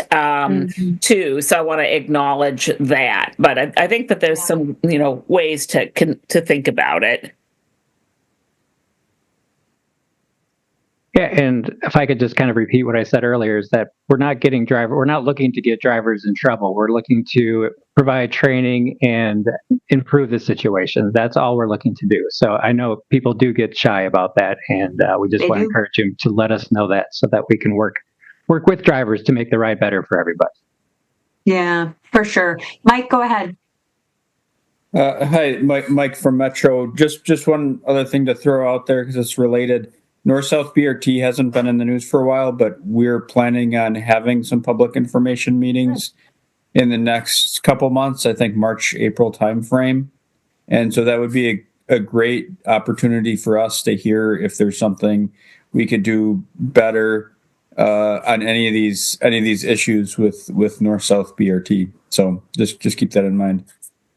Sure. It might be a way to coordinate getting some feedback on the existing BRT, along with plans for the expansion to the north-south. Great suggestion, Mike. Thanks. Carl, go ahead. Yeah, thanks, Mick. Thanks, Mike. Question about the gap between the platform and the bus. How do you measure how big that gap is? Does the driver get any feedback that they can immediately see, or after the fact of like, oh yeah, you're 5 inches away, or is it just really practicing and all that? There's no way to actually measure what you're doing. It's really practicing. From what I've observed, it's practicing and getting closer. Mike, do you want to explain the rub rails to us, please? Yeah, sure. We haven't been doing any measurements, but, we've certainly been observing. And so one thing we did early on is we did a lot of testing with the rub rails to make sure the rub rails were as tight to the platform edge as we could. A lot of systems are using rub rails that are a little bit thicker than what we used. And so we used rub rails that are a little bit thinner, and just kind of watching it, I think we really got the thickness just right, because they're getting pretty close. If everything, everything's a little bit fuzzier out there in the real world than it is on paper, but in theory, if they can get right up to it, they can get just like maybe 2 inches away. In the absolute perfect condition. And so a lot of systems would have built a thicker rub rail to make them be a little bit farther away. And if you notice, we do have a little bit of blue paint on our platform edges. And I think we kind of got it right where, if we had it any thinner, we'd have more damage to the buses. But if they were any thicker, we'd just be preventing them from getting as close to the platform edge as we could. So I think I'm pretty happy with how we set up the rub rails. It gives drivers kind of the confidence to know that there's something there preventing them from crashing the bus, and yet it doesn't prevent them from getting as close to the platform edges as they can. But yeah, and then, driver training and some of the weird, when they have to make turns and stuff, sometimes it's not as perfect as we'd like, but just anecdotally, it seems like there's been an improvement. Thank you. Thanks, Harold. Pepe, go ahead. Thanks, Chair. Yeah, and thanks, Mick, and for the presentation. And I guess just thinking about the same topic of the gap and hearing more like thinking out loud, do you think that the ability of those buses so we can manipulate the suspension, right, in a way for like inclination and level, do you think using that as a tool would help for minimizing the gap in any way? I have to phone a friend on that one, Mike. Can you weigh in on that, please? Yeah, the suspension can really only bring it up or down. It can't really, adjust it left or right or somehow get it closer. I think, so there's the left and right, and then there's the up and down. I think the up and down is probably about as good as it can get. I don't know what our mechanics are doing to make sure that they're as in sync as they're supposed to be. But I don't think that can really be used. What's really limiting us is the doors and the just the physical design of the body of the bus. The body of the bus overhangs the tires by like a little bit, but not that much. So if the buses were to get any closer than what the rub rail allows them to get to, the body of the bus would scrape and the doors would potentially hang on the platform edge. So when they do it correct, I think that's about as good as it can be without basically being on rails. Rail systems are able to do it perfect every time. There's always a gap of 2 inches or 1 or 2 inches with a rail system, but because of those same issues, they have doors and tolerances and things too. But I don't think there's a whole lot we could do with the suspension to minimize the horizontal gap. Gotcha. Yeah, thanks for the perspective. Thanks, Pepe. Lynn, go ahead. I don't mean to be disrespectful, but have you thought about a camera on the side of the bus that will show them where they are in relation to the edge? Yeah, that's a good question. I don't know. I've actually I've only driven a bus once in my entire life. I'm not a bus driver, so I don't know exactly what they're looking at. That is a good suggestion. We can take a look. There are kind of cameras all over the place. I know there a couple things. One is they use their mirrors all the time, so that the mirrors are pretty important. And then also being on the left, I think, helps them quite a bit because the driver's seat is on the left, so they can kind of look directly out the window and see how close they are. When they're on the right, they're looking 8 feet over, and it's harder to tell. But yeah, that's a good suggestion. We could follow up and see what they have for tools, cameras. We also looked at doing a line on the pavement, and we kind of experimented with that, and our drivers told us it just really wasn't helpful. So our thought was that we could have, kind of 2 points in the windshield or something to line up with a line on the street, and they could get it perfect, and we could dial in each one. And they said, it just wasn't helpful. What really helped them the most was just practicing and getting a feel for, when you're in danger of a crunch versus a little rub squeak that doesn't really damage anything, and kind of not being the first one to lose some blue paint on the platform, and know that that's sort of something that happens from time to time, and don't worry about that. So, we did experiment with those things, and it seems like just practice. But again, I'm not in operations, so I don't know their day to day. But that's kind of the feedback that we've gotten in our area. I certainly don't mind hearing "mind the gap" all the time. I don't mind at all. That's good to know. Thank you, Mike.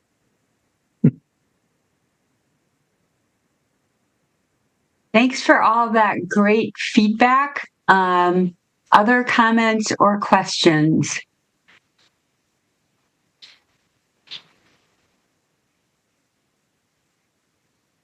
Pepe, go ahead. Yeah, sorry, I forgot. Another quick question. I received some feedback from some users about difficulty using the system for attaching their bicycle. Have you collected any data or any other feedback related to that matter? We haven't collected any data. We haven't. If you could send that along, we'd appreciate it. We can see what the issue is. I haven't heard a lot about the rack being an issue, so whatever you can send to us would be appreciated. Awesome. Yeah, and I'm talking about the internal one, right? Yes. With the strap. With the strap, yeah. Mm-hmm. We honestly haven't heard too much about that, but whatever information you could provide would be helpful for us. Sure thing. Looks like Tom has a comment. Go ahead, Tom. Yeah, having used the internal bike rack numerous times, it's very important to use the strap to secure your bike. The buses seem to be able to accelerate and decelerate. They're very responsive, but if you have a bike that's unsecured, the bikes they will move. And maybe we should figure out a way to get that message across. Okay. I just related. It doesn't fix the equipment, but we do encourage people to stand by their bikes and be there to hold it while they're riding. But that is not an equipment issue. That's what we encourage people to do. Okay. Robbie, go ahead. Yeah, I was just going to say, having used the racks also myself and watched other people use them when the system was just rolled out. Even if you put the strap on, if you don't put it on the right way, the bike just shoots right back. Because the strap rolls along it either rolls along the top tube of the bike, or it rolls along the whatever it's attached to on the bus. So it took a little experimenting to get the securement correct. And, I don't know whether people would read instructions. I don't know if that would be helpful. It might depend on the type of bike, whether you're putting it in front wheel first or back wheel first, because I've seen people use both methods. I usually want to sit down because it's difficult to stand next to the bike because there's not necessarily a good place to hold on when you're standing next to the bike. And I may be, carrying a pannier or something else. And so I want to be able to sit myself down until the ride is over. But definitely, I think that I was riding with Harold and Harold's bike came shooting right back after he had just looped the strap around the top tube. And as soon as the bus accelerated, it just flew right back at us. So yeah, I think that wrapping the strap around the handlebars might work better, but I think it just requires a little experimentation. I think the other thing that a lot of people have experienced is that if you have wide handlebars, a rack, fat tires, or anything else, the racks are less than ideal, and they definitely don't fit, cargo bikes or long bikes all that well. So, I think people who are going to be taking their bikes on the bus will figure things out, but the first couple of times that you try it, it's definitely a learning experience. But you asked for feedback, so I'm giving it. Yeah. That's very helpful. Thanks, Robbie. Yeah. Bill, go ahead. Just a thought as far as the bikes, is it possible to perhaps maybe do experimenting with and put a couple of videos together and post them on the Metro site just to suggest that people take a look at the videos to see the most appropriate or for several different types of bikes, maybe just as a thought, we could look at sounds like as an education tool. Yeah. Yes, we can do something like that. Okay. Great suggestion. Thanks, Bill. Is that all you had then? Harold, did you have something? No? Okay. Anybody else? And as always, you can send comments directly to Mick if you have them, if you think of them after the meeting. Robbie, go ahead.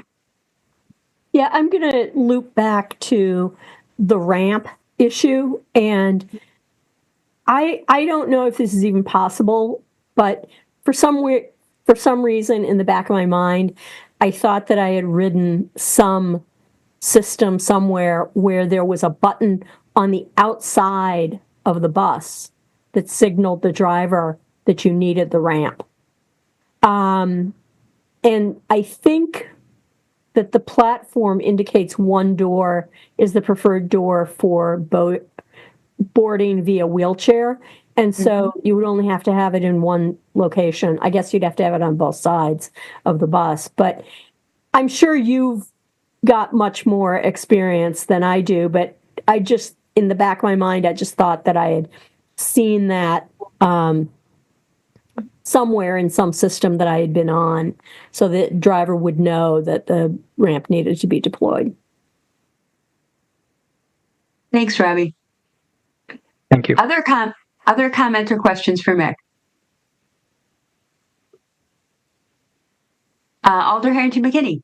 Thank you very much. Robbie, that's the same thing. When I was using the walker and we did a a test ride on the BRT. There is a gap there, and I thought I heard that there is some kind of signal that was involved that you could let the driver know to deploy the platform. And so, because that's the first thing I noticed is that, how could I get from my walker onto without a ramp? And there was some conversation that they are aware when there's a need to deploy the platform. So I'd like to know specifically what that was. I don't know of anything here that we did anything like that. Mike, are you still here? Yeah, no. The only buttons I'm aware of are the heat and the information button for the real-time sign. I think that's the only thing we have anywhere. So the way the drivers know is just by observation. Is that correct? Yes. Yeah. I think these challenges are not unique to the BRT, right? On our fixed routes service, the buses have to kneel and they have to flip out. Right. And so it's actually a more involved process, but it's like it's a problem on our fixed route too. It's just so I'm going to say the BRT is better. I think there's more dignity for those needing a mobility assist with the BRT. But I think there's truth that maybe maybe there's a way that if you don't have an obvious mobility device, is there a way that the driver could be signaled to flip out those ramps? Yeah, I'll just say that, we continue to look into this. Other systems are having this challenge. I mean, the problem with a button on the platform is that, you press it to activate it, but there's no way to know that, a bus is come and gone. So, it stays lit up or whatever. It's just not a problem. But, it presumably has some timer. The timer is going to go off at some point. They're not things that, not that we can't do it. It's just, these are the things that we have to think through. I don't know if there's a button on the side of the bus. If that sounds like a good solution, if there's a product that can be retrofitted, retrofitting something onto a bus is not going to be something that's easy, but that sounds like a great solution. If there's something that can be done in that way, again, there you have people, the bus, there's a gap. And so you want somebody to reach across the gap and press it. So again, that's just a thing to work through. So right now, the drivers have, they look for visual cues of somebody who might need the ramp. If they have a wheelchair or a walker or something, that's a pretty obvious sign. But there are many people who don't have a visible sign. Right. So they look for, they're looking in the mirror, so they're looking for people who might be waving or otherwise, not getting on. And then finally, just somebody who's the door is open and they're standing. They wait for the platform to clear. So if the door is open and somebody's standing there, but they're not getting on, the assumption is that they must be waiting for the ramp to come down. That's not a solution that works perfectly every time. Drivers are also trying to get people on and go, so it's not a great solution. And then I just think we continue to look for a better one. Yeah. Thanks, Mike. Rebecca. Yeah, I just wanted to point out, like, logistically, folks who get on the bus also have to get off. So wherever there's an indicator to fold out the ramp when boarding, there has to be some way to indicate that you need it when exiting as well. Right. Yeah. Good observation. So those things might be a little different. Yep. Robbie, go ahead. It just occurred to me where I think I might have seen this, and that was the Portland streetcar. But it has been a long time since I was on that system. So I'm trust our transit professionals to have investigated all the options. But maybe it was only on the inside of the streetcar that you pushed a button and the ramp came out. But for some reason, I thought there was something on the outside of the streetcar that deployed the ramp as well. No. Something to explore for sure. Is that all you had then, Robbie? Okay. Yes. Other comments or questions? Really good discussion as usual. Other comments or questions? All right. So you have some good feedback, Mick, and we'll look forward to seeing this back again. We're going to do it at least twice a year, according to our work plan, and more often if you have more to report. So, and again, keep this in mind when we look at our work plan, if that twice a year is going to be an adequate touch base in terms of what we're looking for here. So, all right.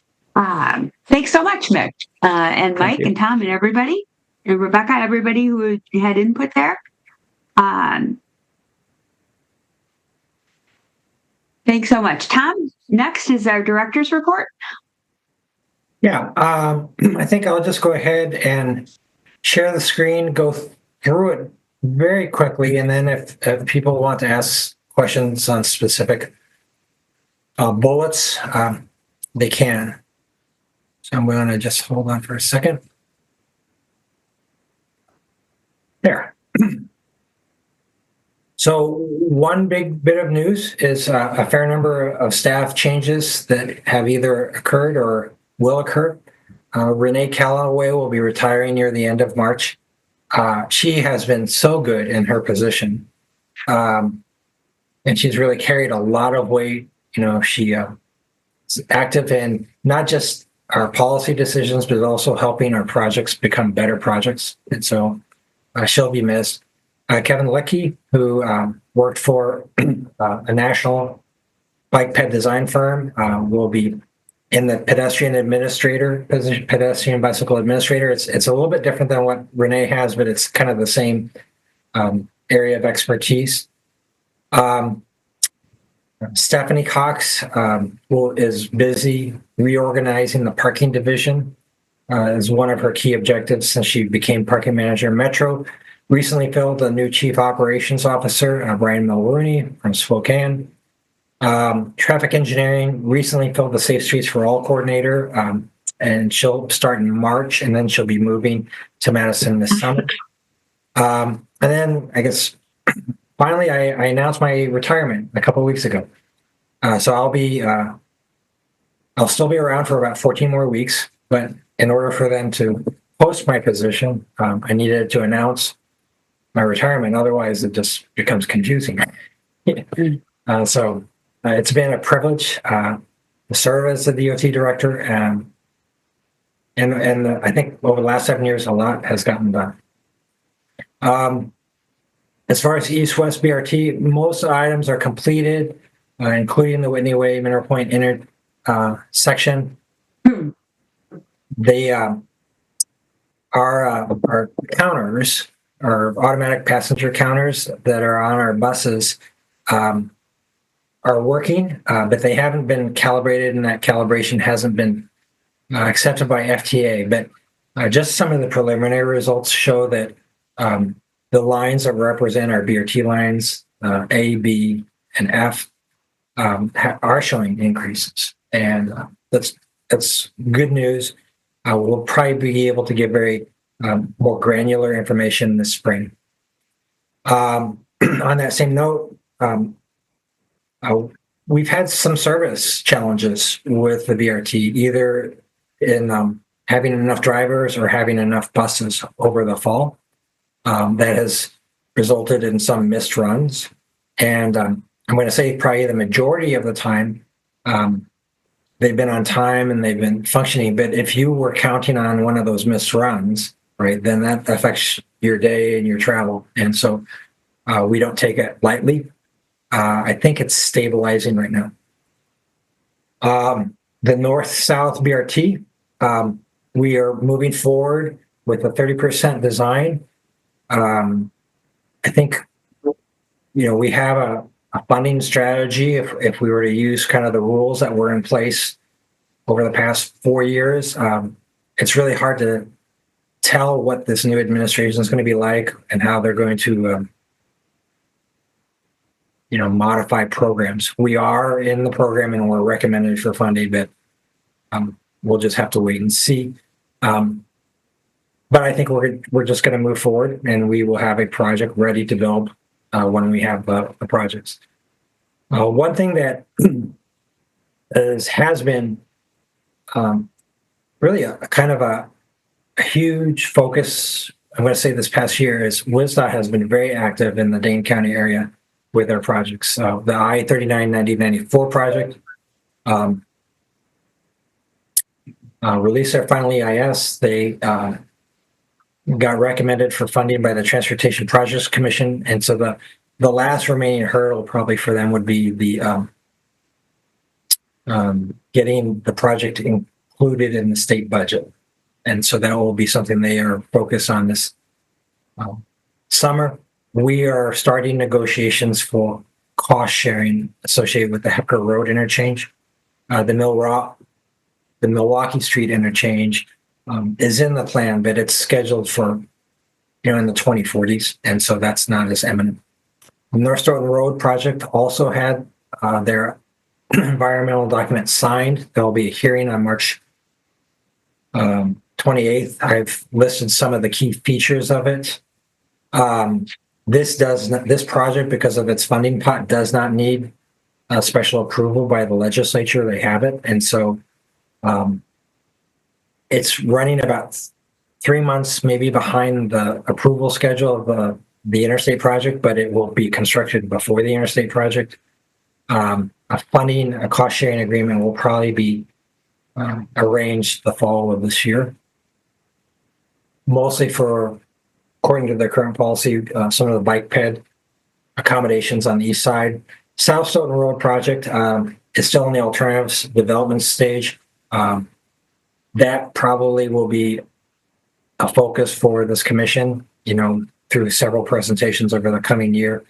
I think a lot of people might be disappointed in some of the alternatives that WSDOT might have put on the table, but that's a challenging corridor. And I don't know if there's staff agreement what would be a good thing, right? We have a 250-foot right-of-way and a dispersed development pattern that has grown over the past 5 decades. And so it's probably not going to be a central urban district. And so what's the appropriate roadway for that? I think I attached to the director's report a letter that we sent to the DOT in December, just trying to guide them onto some of the things that we would prefer. Amtrak, we're still working to provide closure on the Amtrak report. We just actually had a meeting today discussing it. I think, the funding stream for passenger rail is uncertain. We're going to just keep moving forward. I think the Wisconsin DOT is as well, but it's a little bit more uncertain. Parking, that's a picture of the Lake Street parking garage. And, that just got done really quickly. That whole thing got done basically inside of a year. And they had a fair amount of subgrade problems. And so right now it's being turned over to the private developer that's going to be constructing the apartments ahead. I don't think we'll see this opening until the summer or fall of 2026. And that includes the intercity bus terminal. But, it's you think about it, this is the third parking structure that's been built in 5 years. So, in the 1960s, City of Madison built 4 parking structures, and then they didn't do anything for 60 years. And then all of a sudden in 5 years, 3 parking structures have been built, which is, something. Reconnecting communities, we have a contract with the US DOT. We've selected a consultant We're currently in contract negotiations. I think we just need to watch our funding stream for that because this could be a target of the new administration, that for reevaluation. Curb management plan, that's probably the next big thing in transportation. Trying to get that started and squared away. And then the Safe Streets for All. One of the things that Renee Callaway is very busy doing before she leaves is trying to get that all set up for the is it $6 million grant that we received from the federal government, or 25 different improvements. And I think that's kind of that's it. Any questions? Robbie, go ahead. Yeah, I actually had a couple of questions. I'm just going to flip over to my copy of the report so I can remember where I'm going here. So in the report, it says that I understand that you've had some problems with the counters on the BRT, but it says that you think that ridership increases on the BRT line could be in double digits. I'm trying to figure out over what period of time? So that would be percentage wise over last year. Oh, over last year. Okay. So that would be after BRT started, right? And the network redesign? Before BRT started, but after the network redesign. Oh, okay. And then something that wasn't included, but this is just one of those things that I've been, hearing around, and I'd like to be able to answer. With the bitter cold the last couple of days, how are our electric buses operating? I just happened to be going down Park Street in my car and saw a tow truck and a BRT bus on the side of the road, and just thought to myself, is this one of those situations where we're having trouble because of the cold? I think there's a lot of rumors out there, so I'd like to be able to get some correct information on that. I think there are a couple of problems. Justin has mentioned that, but I will say that when these buses were ordered, they were ordered with diesel heaters for the batteries. So the batteries are kept at a temperature where they can provide power. So that doesn't mean that there hasn't been any complications, because there have been some buses that have gone out of service, right? But when I started this job, Duluth had gotten a couple of electric buses, and they didn't have those battery heaters, and they actually parked them. They had to park them throughout the winter because they just couldn't run. Mike, maybe you might have a better update than I have. My update's from about a week ago. Yeah, that's basically right. It was just at about 10 o'clock this morning, Robbie. Sorry? You just said about 10 o'clock this morning? You mean where I saw the bus? Yeah. It was yesterday. Oh, yesterday. Okay, because we had, we get an update every day of, trips that are missed and things like that. So it's remained pretty consistent over, the reports that I've been getting in the last couple of days, over the last few weeks. So we did have one, a Route B this morning that ran out of batteries, and I don't know if they towed it, or if it just made it back, but somehow that trip got missed. But that is happening occasionally. It doesn't seem to be really any worse with the winter. I have noticed that the diesel heaters are running. You can tell when they're running. They seem to be working pretty well. We seem to be having just kind of a lot of these consistent door problems, low state of charge occasionally, not all the time, but that's occasionally happening, and other similar mechanical issues. It doesn't really seem to have increased in the last couple of days with the cold weather. Okay. Well, I should correct myself. I think it was Monday that I saw this, but again, I just wanted to be able to provide, squash some of the rumors out there on the rumor mill by asking directly if this was a an issue. So thank you. Thanks, Robbie. Harold, go ahead. Yeah, thanks. Thanks, Tom. And very sad to learn about your retirement. We will miss you for sure. Questions I have along the lines of Robbie's question. I want to focus on the bus cancellations. So the report says it has gotten better, but I'm not sure. I mean, do you keep track of this, like percentage of canceled runs per week? Is there any way? I mean, I think there was good communication in the fall when it was maybe particularly bad, where Justin explained, like, these are some of the reasons.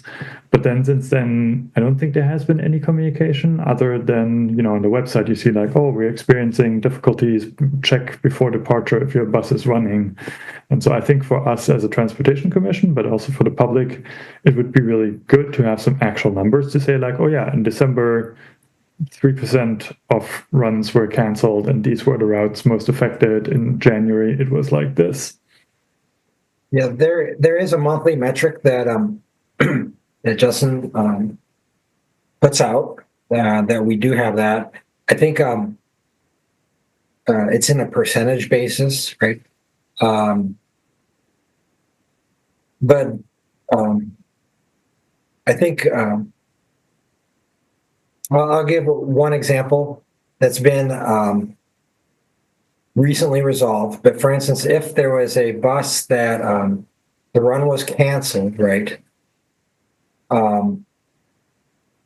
That bus looked like it was still live on our screens and the BRT stations, and so and I have actually been on that side where I was relying on I call them ghost buses, right? The run was canceled, but it was still being shown on the screen, and that's particularly frustrating. It's the vendor that's been helping us with those screens recently got that fixed in the last 2 weeks. There has been some concern. I don't know if Mick is still on if we have a canceled run, right? How many texts do we send out? Do you know what I mean? Because it becomes information overload. But I think there's also the concern, well, not enough information is also a concern, right? And so we're trying to do the balance. I think we were not putting enough information on, and then at the direction actually of the mayor that we started putting more information on our web in the last 3 weeks. Mick is actually one of the people that's helping with this communication. I don't know if he's still. Yeah. He's here. He's here, Tom. Want to help answer? Sure. Well, yeah, it's a combination of equipment, and we've had some driver shortages too. We've had some retirements at the end of the year, and we're working through that. We have a good class going through right now, so it's equipment with the cold, it's drivers. Like Tom said, we just got that issue fixed with our sign vendor yesterday. It was either yesterday or the day before. We had some signs that didn't reflect canceled routes because we had a network outage, or it was an outage. It was a Clever outage, which is our system. And so then those cancels didn't get through to the sign. So it was fixed, but then we had that issue. As far as canceled, it's exactly what Tom said. We're trying to find the balance. We put it on our website. We have been putting some notices out, but it's like finding like how, if we put out a text every time, that would be an issue too. So I guess we are trying to find our way in how much notice we put out. It does go through the signs. We've been putting out a general alert, like in the morning, saying, check real time for canceled runs. And we could start putting that notice out pretty much every day that happens. And then maybe we just cut it down to just one text for the day saying, check for cancellations. And maybe that's how we move it, how we do it going forward. But it is trying to find that balance. It's been tricky. Yeah, I wonder if there's any way for people to select certain routes. Like, if I never take the B, I only care about the A and the D. I can sign up for route alerts for just those two and get all the messages rather than I get your point about if you send out too much, so you want to tailor what you send out. Yeah, you can sign up, I believe I should know this offhand, but I believe on Clever you can get if you can sign up for alerts. I'm not sure if they're text alerts or not on the Clever system by route. I know we don't have the ability ourselves, separate of Clever, to put out a text message by route. We do have alerts specific to routes over email alerts, but that's a manual process. It's someone would have to sit there and send that out. So that would entail us sitting there and just waiting for a cancel and sending that out. I'll take this back to the team and see how we can improve that a little bit. Okay, great. Yeah, and then I think the other level, I mean, there's like the day off alert of people, but also that big picture thing that we're getting right now, we as the Transportation Commission. But I think, occasionally putting out a press release like, hey, here's the latest update. We're still struggling, as you said, with driver shortages, and this is why it's affecting these lines and all of that. Because I think otherwise, I think Robbie called it the rumor mill starts running, and people are like, oh, Metro is not transparent. All these buses are being canceled, even if it's maybe getting better. But nobody knows because, there's not information about that available. Fair enough. Thank you very much. A different topic. So another sad retirement with Renee leaving. And yes, Kevin was hired into what I believe was her previous position. So is there a vacancy still that you're trying to fill? Yes. That would be in Yang's. Renee actually has, she's the assistant traffic engineer, traffic director of traffic. But she's and so her position right now is actually has to do more with operations in some ways. She oversees like electricians and right. And so and she's kind of almost been doing double duty, right? Because she's working on this operations piece, but she still is filling in this gap. I think Yang was he's here. Yes. So Yang, why don't you maybe explain your approach to filling that position? Sure. Yeah. So thank you, Tom, and thank you, Har, for that great question. Short answer is yes. With Renee retirement, there could be another opening. That's a new position we just added recently. A second assistant director of traffic engineering position, and Tom is correct that that position right now, has a heavy focus on some operations duties, such as collaboration, correlation between office field staff. That's one area that I'm really trying to improve, and so that's one of the big part of the reason the position was created. But also into safe streets, things like that. So right now we are looking to what's the best strategy to fill that position. That position was also created in a mindset to opportunities for non-engineers in traffic engineering, so they have a career path as well, to become the top managers in a division, because actually most of our employees are not engineers. So I feel like that's very important to create a top level position, so that people from all different backgrounds can be at a very top position in traffic engineering. So right now there are some internal interests, but also looking at potentially external recruitment. So lots of pros and cons. So we're trying to decide that. Also, we recently hired a couple of hourly staff, using salary savings. So we'll be a little bit mindful on that as well, making sure that we expect there's going to be some gap in between before it's filled. So that so trying to balance that. We're going to want a position filled as soon as possible, but also whether it's going to be internal promotion to boost morale, or going to getting someone from outside, and also having enough budget for the hourly position, which is very helpful for us to roll out the safe streets medicine projects, which have a long backup. So Yeah, so thank you for a great question. So lots of moving parts. Thank you very much. That's all I had. Okay, thanks, Harold. Alderfield, go ahead. Thank you, Chair. And hi, Tom. I was wondering about the South Stoughton Road Corridor study. Do you know if WSDOT has shared or will soon share the results of the survey that went out to residents on their preferences for alternatives and speeds and things like that? They shared some preliminary results at a meeting, but I don't think the last meeting I was at, I don't believe they shared the final results. I think, Wisconsin DOT often will rely on those kinds of SurveyMonkey surveys as an input method, but a survey is kind of all how you word the question, right, and everything. And so when I was at the public meeting, many people wanted a fast Stoughton Road, right, because it helps them get to the Beltline. And so, so a lot of people in the neighborhood say, well, yeah, it should be a freeway. You know what I mean? But then,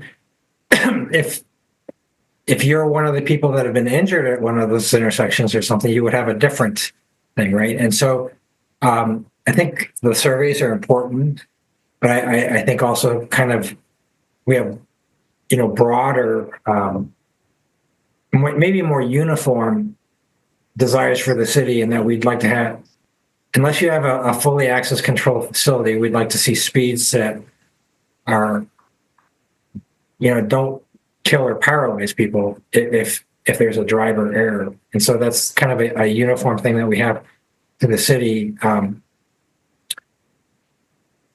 think one advantage that we do have is the planning division will be doing the Southeast area plan in the coming 8 months. And so they will be interacting with neighborhoods in the Southeast and help to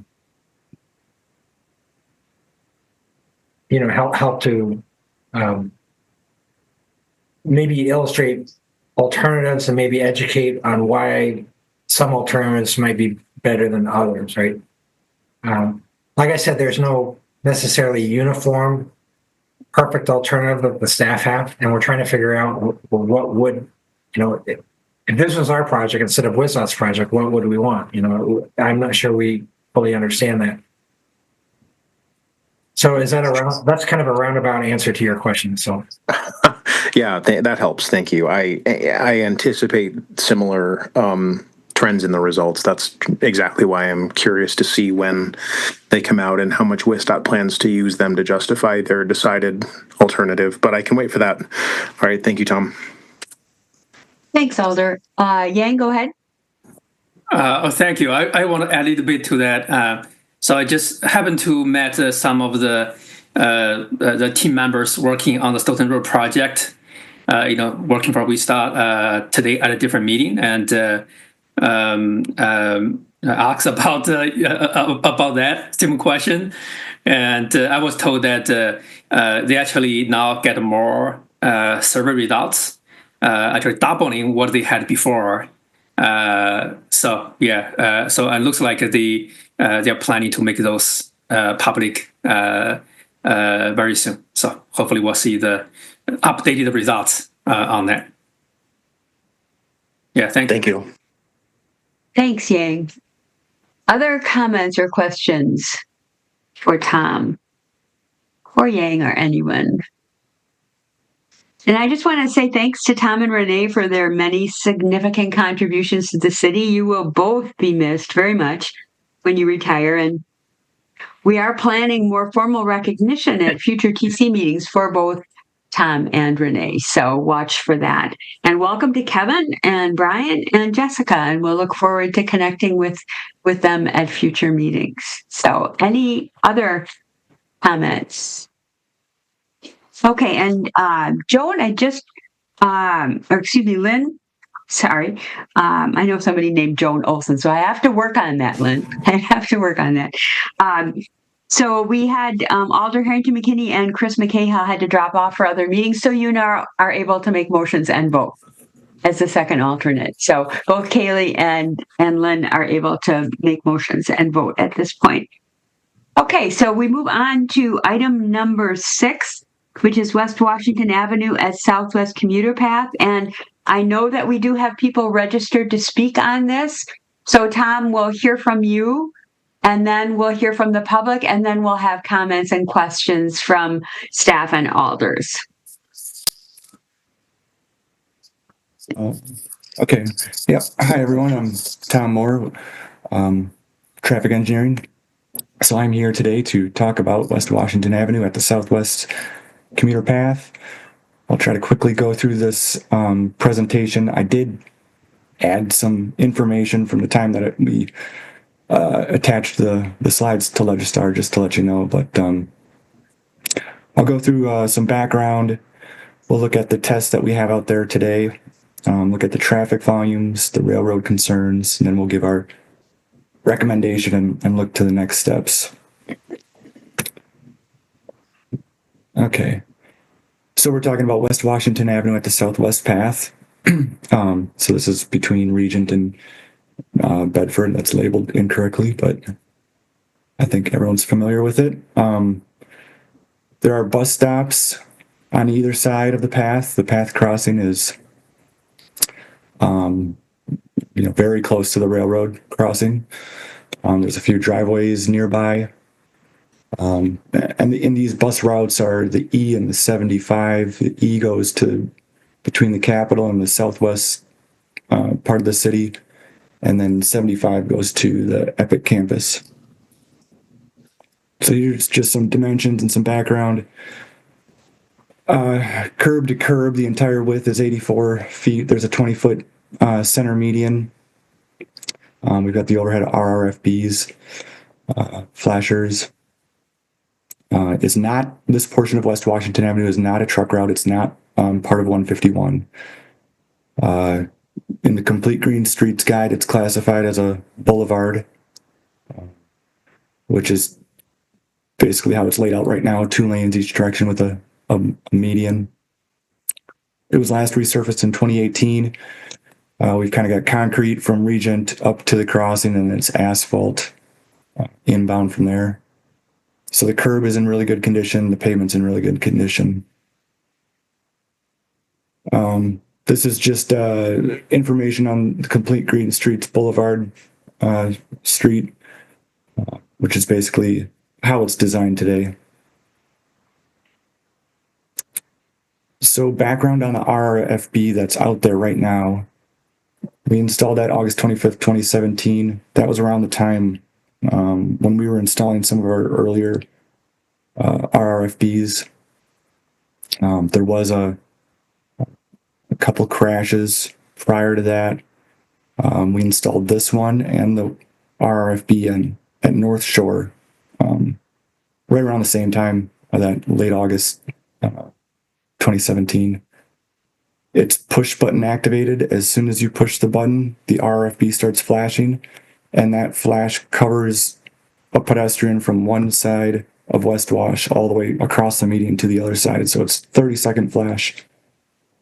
And then that allows for a crossing of 2.8 feet per second, which is a relatively slow walking speed. And just watching the intersection, the average walker, after they push the button, crosses the one direction of traffic within about 10 seconds. So this is the overall crash history that we dug up from going back to 2010. So the RFB was installed in 2017. So we have roughly 7 years before and 7 years after.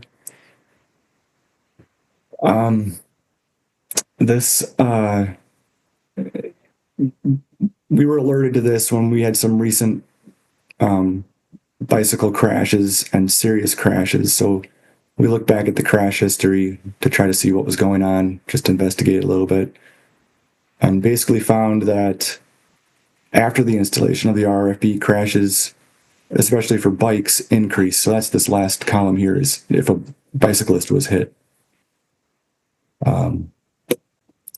this point out here that 2023 to 2024 crashes really increased. And then 2024 in the summer, we had a really short span with some pretty serious crashes, kind of all right consecutively. The 811 that was on Ride the Drive. So during Ride the Drive, I don't know if someone was on the way there, but they were struck. And then the following week, we had a really serious bicycle crash, or bicycle struck by a motor vehicle. So this is kind of what I just said. More crashes after the RFB, more serious crashes, more injury crashes.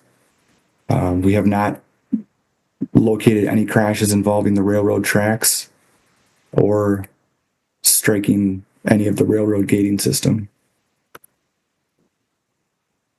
So this is kind of what it looks like compared to like Regent Proudfoot and compared to Bedford. There's definitely a concentration of crashes at the path crossing. I think I was going to say something else here, but I think I probably already covered it. This is time of day of these crashes. They're kind of spread out, but I guess nothing too unexpected here. Crashes when volumes are lower during the middle part of the day, and crashes when volumes are high during the afternoon peak. So, especially after the latest serious crash, when we look back at the crash history, okay, now I know what I was going to say. So looking back at the causes of these crashes, we noticed this one lane stopped, the other lane hit the bike, and that kept coming up, here. And those were the majority, almost every bike crash was the same. That condition where one driver would stop, and then the next driver in the adjacent lane would hit the bicyclist.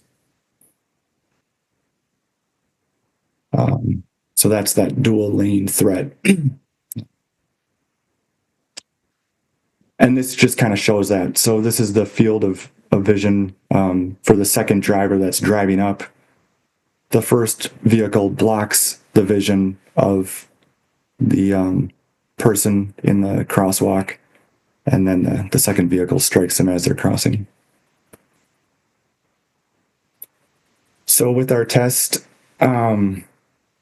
we immediately began, observing and getting feedback, especially from path users, that they feel a lot safer. They really like the lane reduction. Drivers seem to be yielding better. And we had some feedback from drivers, both positive and negative. We had some drivers say, "Thank you for doing this. We don't have to worry about the driver in the lane next to us not yielding." We did have a few complaints about congestion and delay. Queues that backed up into Bedford and a little bit into Regent Proudfoot. And we did have additional complaints about just the misuse of the RRFB by path users. So looking at this more closely at this particular RRFB, we found that it reduces delay for path users. Where in the past they would a lot of times just wait for gaps in traffic. They didn't have to do that anymore. They can push the button and get a gap. When it's used properly, it clarifies the right of way and it increases the comfort, and by increasing the comfort, makes the path more desirable to be used by a bigger population. Disadvantages: we found that it can create a false sense of security for path users and for drivers. I'll talk about that on the next slide. It's often not activated by bicyclists and runners. I was going to get some actual rates and data on this, but at least from my observations, it's far below 50%. The majority of bicyclists prefer to not push the button.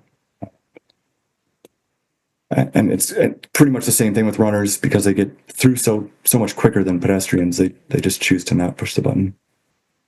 The long duration of the flash can lead to piggybacking by bicyclists and runners. But that's where one person will push the button, it starts flashing. There's a second path user that comes up, notices that drivers have yielded, the RFB is flashing, and then they cross on that flash. So they'll speed up or just maintain, not lose their momentum to cross on someone else who's pushed the button. Especially with the lane reduction, that cuts down where a pedestrian or a runner or a bicyclist pushes the button. They're beyond that lane within 5 seconds, and then those drivers are seeing the RFB flash for 25 more seconds at times when there's no one. So that can lead to desensitization of the drivers, seeing that constant flashing with no users. So we have a concern with that, lowering the effectiveness of other RFBs that those drivers go through. We did see some backups into Bedford and a little bit into Regent, not as bad as Bedford, but we did see that during the busiest of busy times, which is typically only warm weather months when the path use is high and during the PM weekday peak. So during the 4:30 to around 5 o'clock-ish time frame. The concern with that is that right now the volumes on West Washington Avenue are historically low. So we're seeing some of those backups where it's failing. The operations on West Washington Avenue are backing up and causing issues, especially on Bedford Street, a little bit on Regent, and further south on West Washington Avenue. Disadvantage of the RFB is when the multi-lane, when the test isn't in place, we still have that dual threat. So it doesn't eliminate that threat. So our overall, what we learned by looking at this is that the RFB improves user comfort, but it might not be a good solution in some specific locations like this one. There's a lot of different variables, but in this specific case, the RFB does not seem to be the right choice. So I just wanted to bring up and speak specifically onto this concept of perception of safety versus actual safety and user behavior. Because I think, when you look at it initially, you think we're going to put the RFB in, it's going to be used in this way, and it's going to make things safer. The intent is for the flashing system to increase the level of caution for the driver. When in reality, there are times when it can lower the level of caution for the path user. It creates a false sense of security. Some path users assume if you push the button, you're good to go. You don't have to wait. I would say that's a very small portion. Most people do wait for the driver to yield, but I think that threat is there. But it can also lower the caution of drivers if they don't see it flashing. So we're seeing a really low rate of bicyclists and runners pushing the button. If a driver is familiar with the intersection or familiar with an RFB, they see it's not flashing, that just lowers their caution level.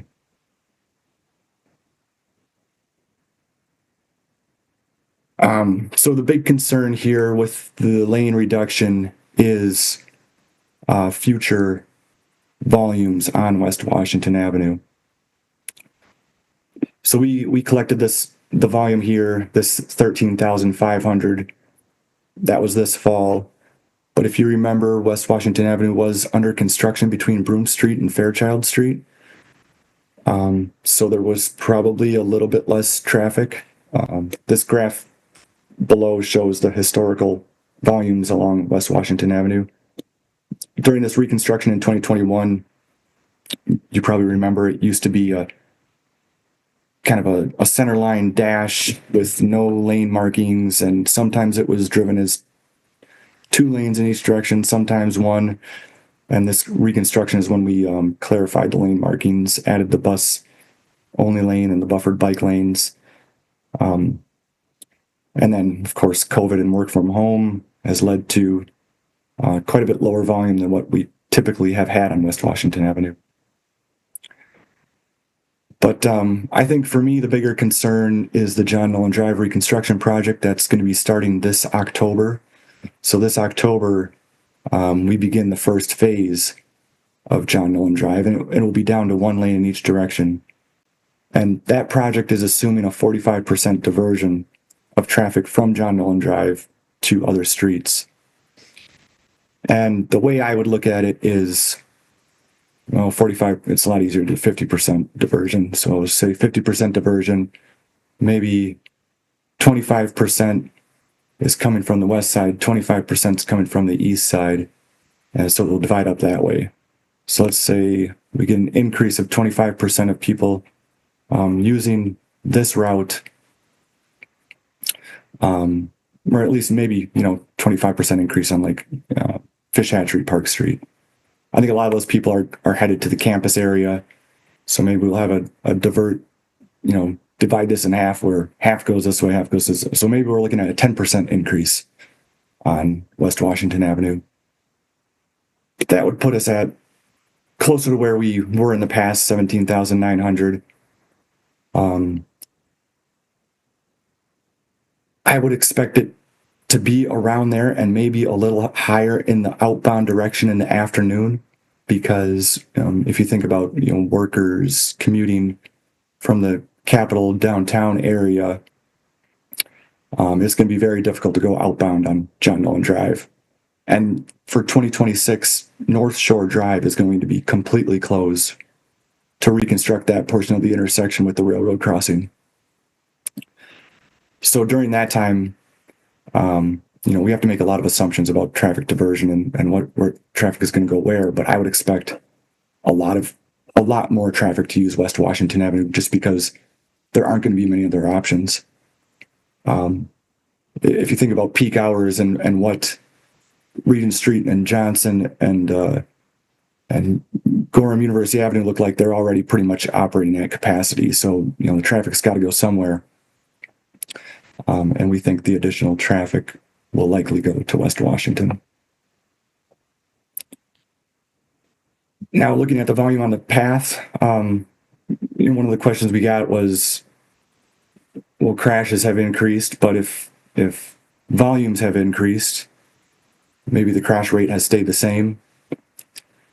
We don't have counts right on at this location, but we do have counts from our automatic eco totem counters at the Southwest Path at Monroe Street and at North Shore at the Capital City Trail. Counts are pretty consistent, throughout the years. This goes back to 2015. So each one of these is a summer, a winter, a summer, a winter, a summer, a winter. So if anything, they might be, it's kind of interesting. Maybe the curve is just spread out a little bit more and more commuters are using the path. But the volumes themselves have not changed dramatically. That would be a cause of the increase in crashes. So now to the OCR order. So the OCR, I just wanted to go through this.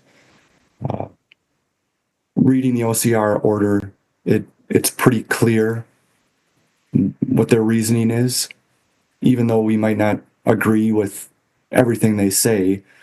They lay it out pretty clearly what their concerns are. And like I mentioned before, the safety data doesn't support their concerns. This crossing has been there a long time. We don't have any record of crashes with trains or stopping on the tracks or hitting their gating system. Not to say that can't happen or won't happen. It could, but it just hasn't been there. So in general, we don't agree with their reasoning, but I'll just provide a little bit more information here. So I just wanted to put this slide in here to differentiate between who the Commissioner of Railroads is versus the railroad. So WSOR is the private company that operates in Madison. They maintain the tracks, they maintain the crossings. The OCR is a state agency that kind of regulates and oversees. Basically, I just don't want to blame the wrong person. Or you kind of just hear people throwing out the railroad. The railroad is making us. It's the office of the Commissioner of Railroads that provides these orders. So this kind of explains what their concern is. The yellow is where the gates are right now. So this direction would be the inbound direction. There's really not much of a concern on the inbound direction because drivers generally yield where they're supposed to at the stop bar. And this is where you would yield when the gates come down. It's more in the outbound direction where when there's someone using the path, drivers will typically stop on the tracks where the red rectangle is rather than stopping back at the stop bar.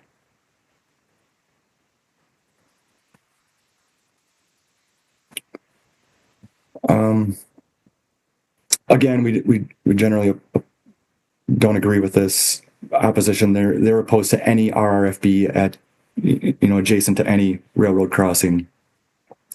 They're really against any sort of even sign or really anything between the railroad warning signs and the tracks. They're very strict about that. However, after looking at the crash history and reviewing all this and looking at the operations, we do agree that we should remove this RRFB, assuming we do additional improvements. So these are the options that we're looking at. The pedestrian hybrid beacon is one of the suggestions in the OCR order. A fully signalized intersection is also in the order because these two can be interconnected with the railroad gating system. And then we're looking at removal with keeping the lane geometry as it is, or a permanent lane reduction. So I'll go through each one of these quickly. So we have one pedestrian hybrid beacon. These used to be called a Hawk. That kind of has become a pedestrian hybrid beacon, or PHB. This is at Blair and Mifflin. I was going to show a video here just to show how this operates in case you're not familiar. It's really quick.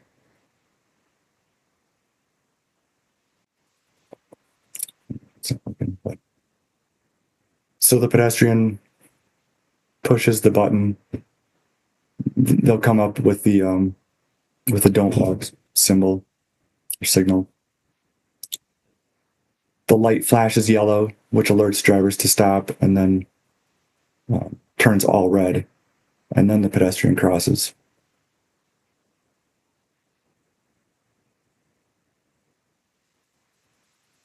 And then the wig-wag allows drivers to proceed through if the pedestrian is not present.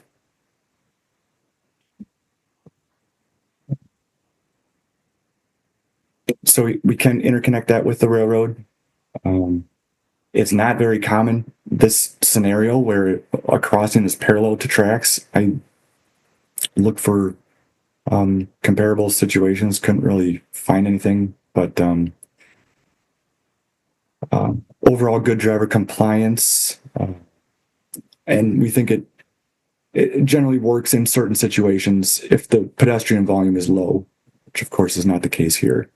And according to FHWA, it reduces path user delay. But it's going to be expensive. There's going to be delay.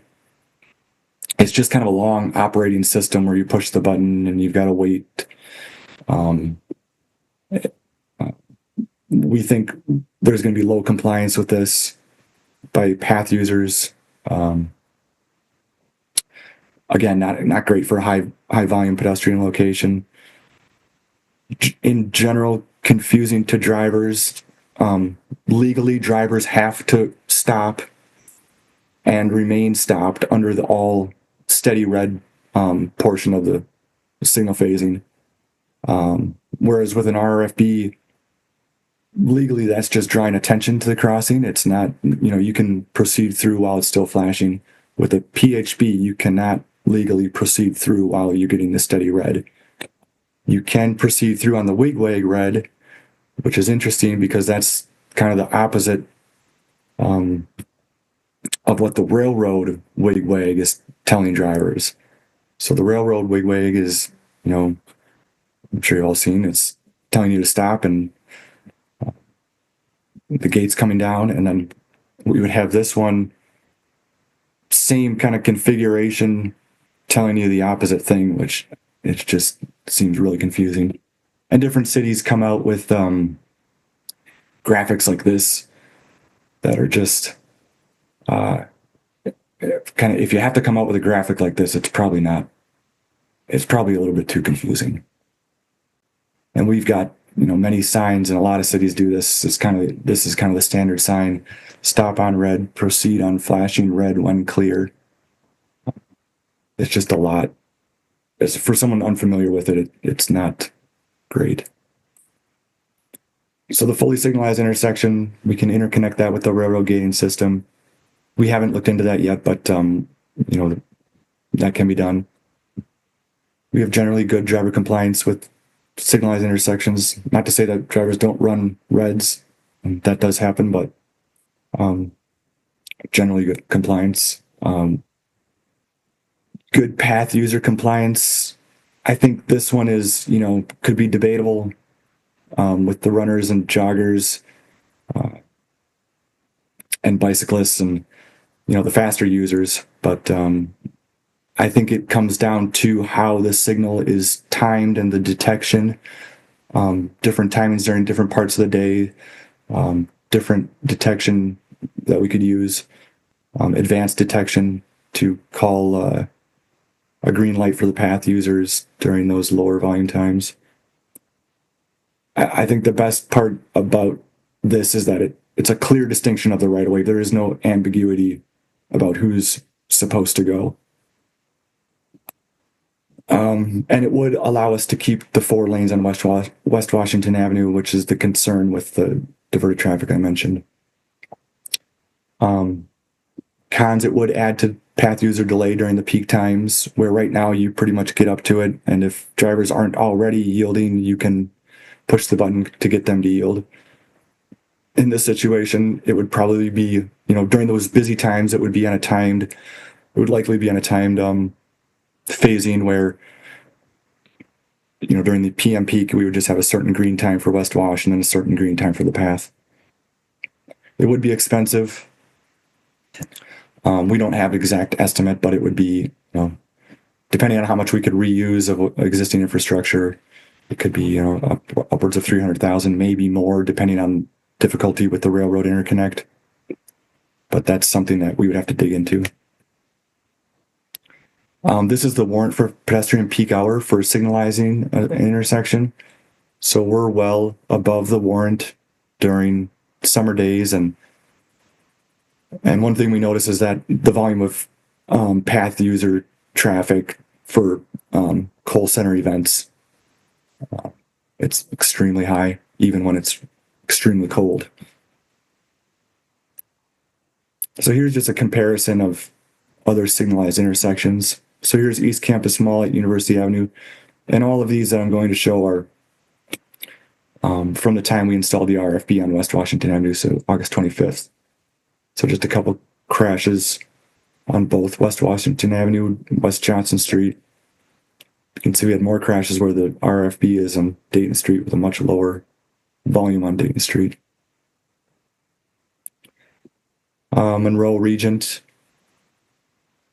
I didn't dig into these crash reports in great depth, but I think these crashes were more related to the crossings and not related to the path crossing. But overall, fewer crashes there. Here's Atwood at Dunning, the diagonal crossing. Just a couple crashes there. And then here's West Wash at the Southwest Path, which really stands, when you take an overview of the city, it stands out. So removal of the RRFB with the existing 4 lanes, we could do this. It would definitely reduce congestion on West Washington Avenue. Debatable about how much, because we, during the busy times in the peak hour, we still would probably have a lot of kind of constant path user crossings. There could be a reduction in bicycle crashes. We would go back to where we were pre-RRFB, where there weren't as many crashes.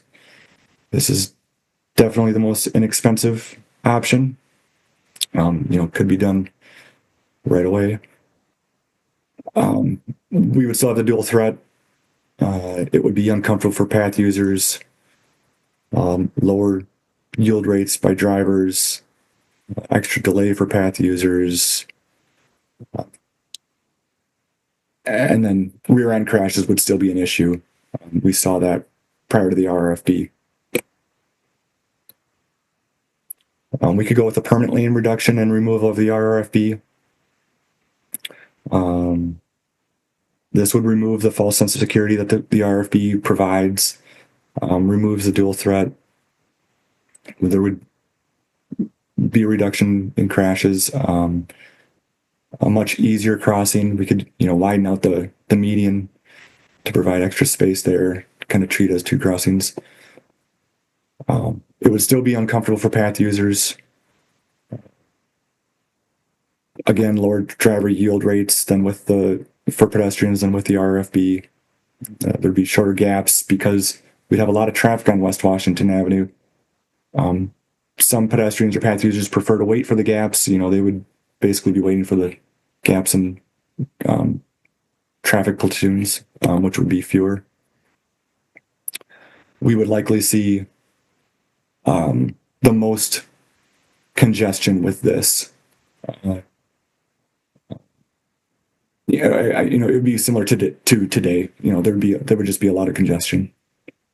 It would be a lot of curb work. We could kind of do it in a temporary condition where we wouldn't completely rebuild it, but a permanent condition would be curb work and utility work. And then, again, rear end crashes. So our recommendation is to fully signalize the intersection for the reasons that we discussed. So we could move, we'd like to move forward in looking into the design. October of this year is when John Mullen Drive is going to start. We need to file a plan with the OCR by the end of March. Likely for this year, we can probably get by with keeping the test in place. I don't think that would be too much of an issue, and I don't think we have much of a better option. I know, one option that's we're probably going to discuss is signalizing but keeping the lane reduction. That's something that we can look into, but again, with the added diverted traffic to West Washington Avenue, what that would likely lead to is changing the signal timing. So it would be a longer green time for West Washington Avenue to deal with that congestion, which would be more delay for the path users it would just be a different allocation of green time where we could do, a real quick short cycle under for the majority of the time under the 4-lane condition, we would probably have to provide some pretty long green times if we go down to 1 lane in each direction. But that's something that we can look into. We can model it. We're going to have to look at coordination with Regent Street with that signal and how that would work. But we could add some signs in the meantime. But if it did, ideally we would get something in by the end of this summer. This fall, which is a very tight schedule. We don't want to promise anything, but that would be the ideal. If it goes through the winter, the one good thing is that the path volume is lower in the winter, so we would still have the diverted traffic from John Nolan Drive, but we would have lower path volume. So, maybe that could work. But that was the end of my presentation. So I'll just stop there. Thanks, Tom. Aiden, I believe we have some folks registered to speak. We do. The first person is Benjamin Nofke of Westmoreland Boulevard. Neither supports nor opposes and wishes to speak. Go ahead, Benjamin. Yeah. Hey, can you hear me? Yes, we can. Awesome. I appreciate the time to speak. So I'm a year-round bike commuter. I am really in favor of maintaining the lane reduction at this crossing with the additional traffic calming. Like 95% of my trips downtown on bike involve this crossing, and that lane reduction has made it way easier and a lot more comfortable to cross. And with those lower traffic volumes, it seems like a single lane is appropriate. And it's just easier to negotiate that crossing. And I don't like the fully signalized intersection because it really feels like we're shoehorning pedestrians and cyclists into what really is like a car-based system. And we're probably going to see higher severity of crashes like we do at other signalized intersections. Because to me, this is something where we're perpetuating this thing where we're designing infrastructure that everything's going to be okay as long as everyone follows the rules. But people break the rules and people make mistakes. And so I just don't see why we don't consider that here, and that we're not pursuing things that we see from other more successful transportation systems in other countries. And so, I'd really like to see something that makes everyone slow down so that, signals are pretty good at lulling people into false senses of security and not really, I don't have to think about this intersection. I don't really have to think about what it's doing. And then they get surprised by things. But kind of the reality is negotiating these things is important for producing lower severity crashes. I'm not saying that people aren't going to get bumped necessarily. But I feel like we're still going to have people potentially dying and becoming disabled because these signals are ultimately going to still encourage high speeds. People are going to run red lights. People are going to choose to cross when the rules say they shouldn't. But we know that they're going to do that, so why don't we account for it? And so really, I would really not want to see, to me, using we're diverting traffic over here, so we need to maintain throughput. I don't see why we should sacrifice good design for a temporary situation of construction, because at the end of it, we're going to have 2 overbuilt streets, and that's just going to induce more demand. So it feels like we're just putting off what good design should be. And so there's a book club happening soon for this book that introduced me to a lot of these ideas and kind of helped me think about some of these traffic engineering things. And I kind of hope the people involved and everything would attend that book club if they've read that book. So that's all I got. Thanks for your time. Thank you, Benjamin. Do any of the commissioners have a question for the registrant?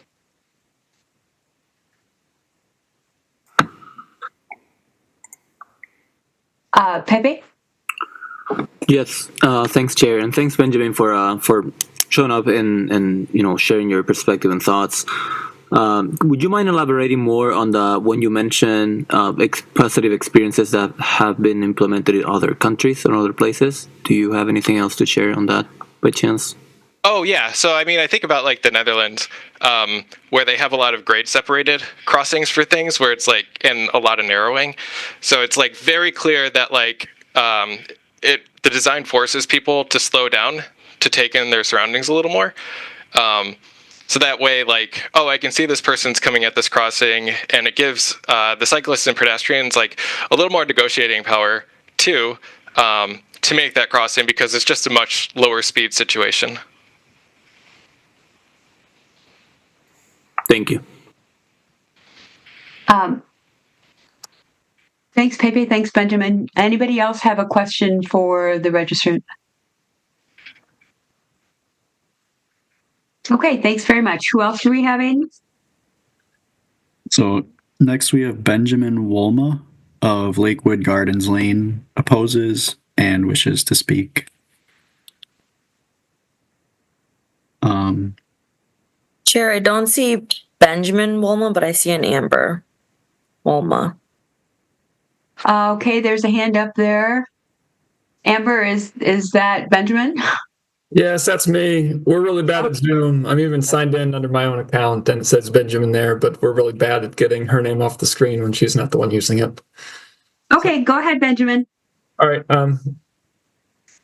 Thanks again for the time and the opportunity to speak. I was really disappointed when I read this report and its conclusions. I think pretty much all the presentations tonight thus far make obvious what the solution is here.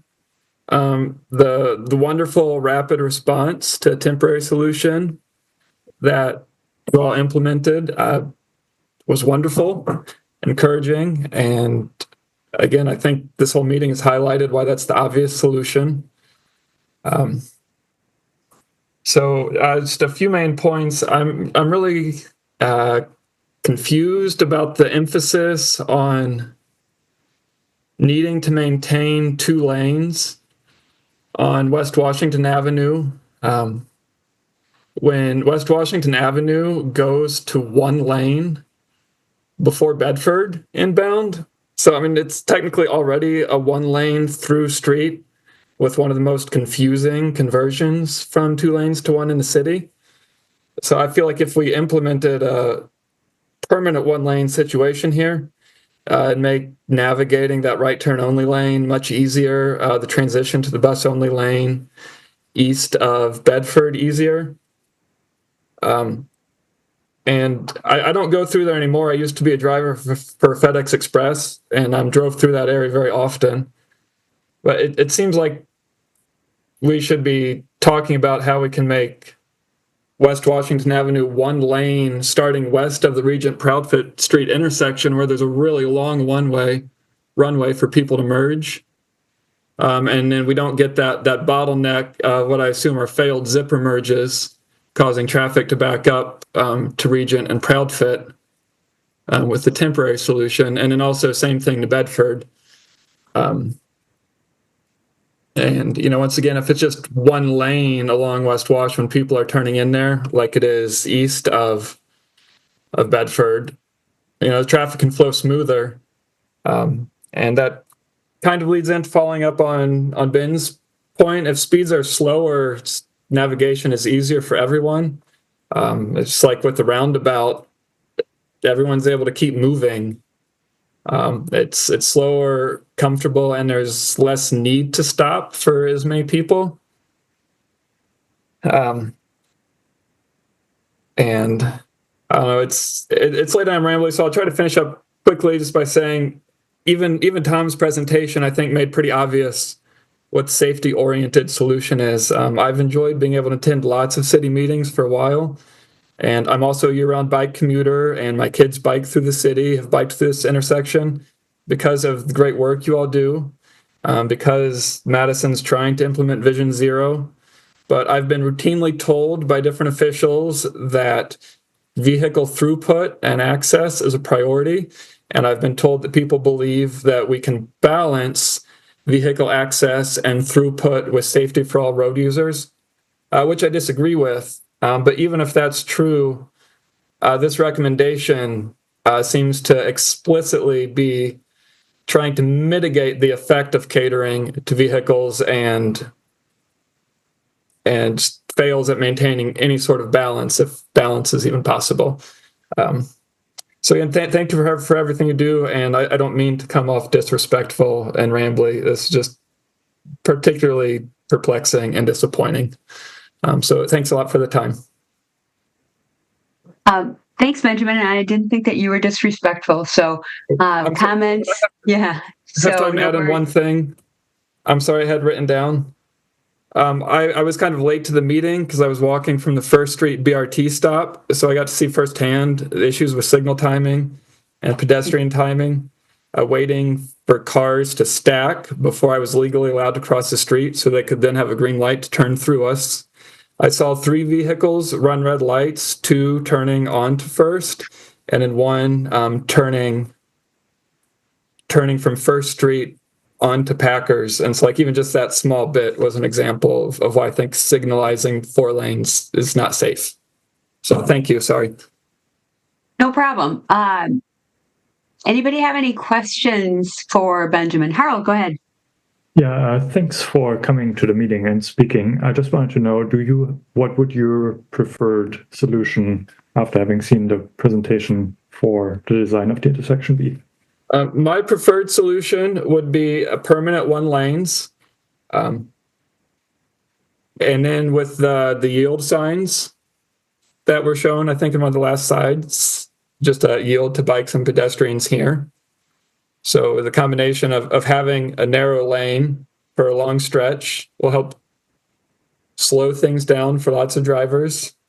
And the yield sign can remind people to be aware and look, but it doesn't create the situation that was talked about of having flashing yellow lights for no reason or flashing red lights for no reason, where the end result is cars are trained that go if you don't see anybody.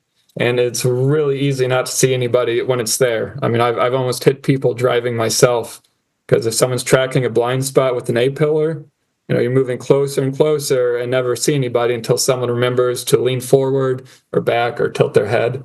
So yeah, just having a sign and slow speeds and a narrow conflict zone is my preference. Thank you very much for the question. Yeah, thanks for clarifying.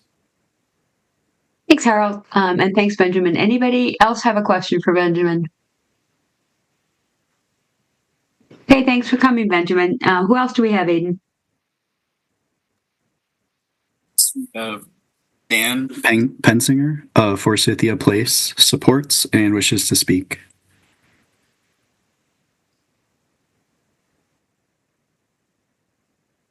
Go ahead, Dan. Hi, can you hear me? Yes, we can. All right, great. I just wanted to say that appreciate the presentation tonight, and I also support keeping this intersection 1 lane in each direction. There's been many studies done by different groups that show that narrow lanes save lives, and I think that should be a higher priority than a temporary issue with traffic congestion. So I would definitely rank the 1 lane in each direction as the best option. The signalized, I think, would be the second best option, but again, as others pointed out, you still have an issue with people running the red lights.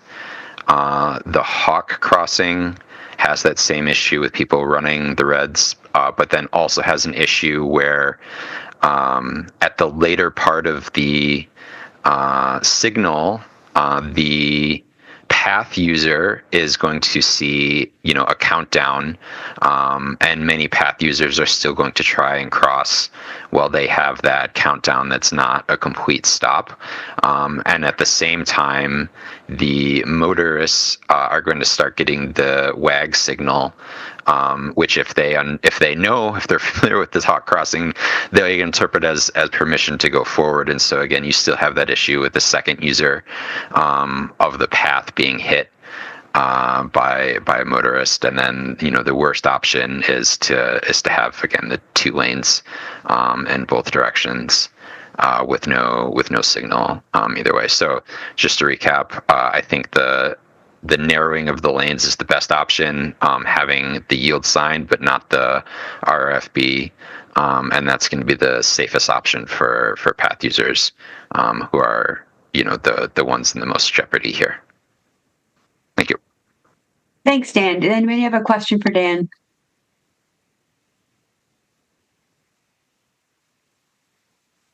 Okay, thanks. Who do we have next, Aiden? Next is Martin Lichtman of Lakeland Avenue, neither supports nor opposes, and wishes to speak. Hello. Yeah, thanks so much for giving me the time here. And first of all, I want to say it's really cool how data-driven this presentation was, and also just obviously really awesome that you guys are taking the time to worry about the pedestrian safety there. So I work 1 block from there, the Sunkist building on West Main, and I most days bike to work, and I come through the RFB on North Shore Drive. So I have a lot of experience with that one. And then if ever I'm walking to lunch, there's Panera, there's Bandit. I'm crossing that intersection on foot all the time, but I also have driven through it a lot. And I also want to mention some comparisons to the RFBs that have been installed near Olbert Gardens. First of all, I absolutely, I get the data showing, 3 injuries in the 7 years before, 9 injuries in there after, and what you're saying about the difference between safety and the perception of safety. However, I will say that my experience with that intersection does not jive with that. I think that there's some non-apples to apples comparisons that are going on here. For example, we know that post-COVID drivers have been more aggressive across the country. In New York, they're seeing record high pedestrian fatalities, even though there are fewer people driving. And it's absolutely a night and day experience having the RFB versus not. So I kind of want to just sing the praises of the RFB a little bit because I like that your number one choice is it is still putting in some controls there. I also actually like even more what some of the previous commenters have said, that the best option is to preserve this narrowing.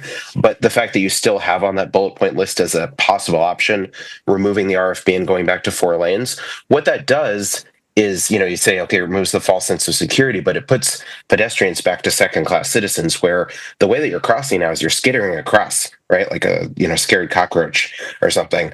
Having the RFB there, almost all of the cars do stop, and you absolutely do have this. You're totally right. You have this 2-lane threat, and it's not just the accident statistics that you've posted, because I'm crossing that all the time, and I see all the time 1 car stops, another car blows through. It happens all the time.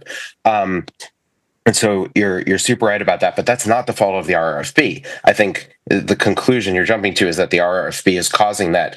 And if you didn't have the RFB, if pedestrians were crossing without it, you still have that 2-lane threat where 1 car will hopefully stop, and then another car might blow through. And you see that at a lot of uncontrolled intersections.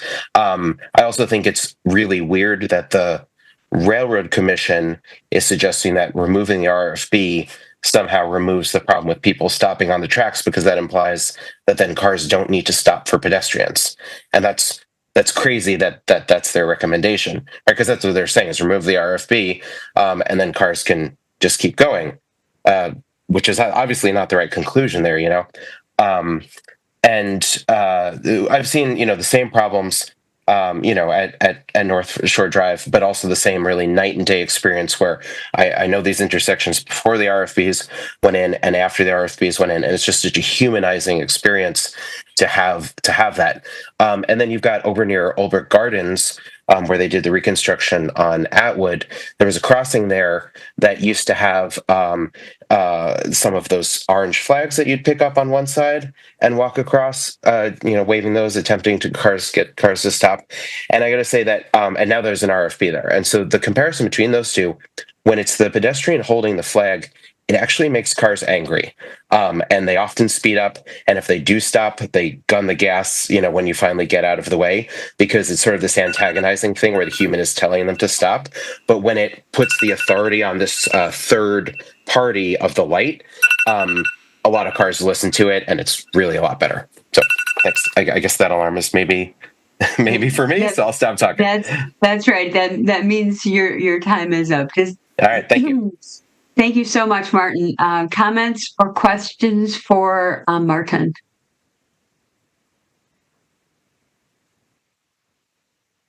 Okay, thanks very much for coming, Martin. Anybody else, Aiden? Yes. Next, we have Nicholas Davies of Richard Street. Neither supports nor opposes, but wishes to speak. Yeah, good evening. I wanted to also speak tonight in favor of keeping the lane reduction.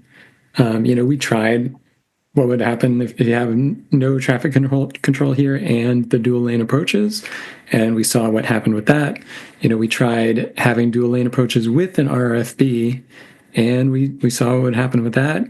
Though I do agree with the previous speaker that, without an RFB, it's that much harder to get a consensus of multiple vehicles to stop for you, or as one of the drivers, it's that much harder to get the driver in the adjacent lane to stop with you.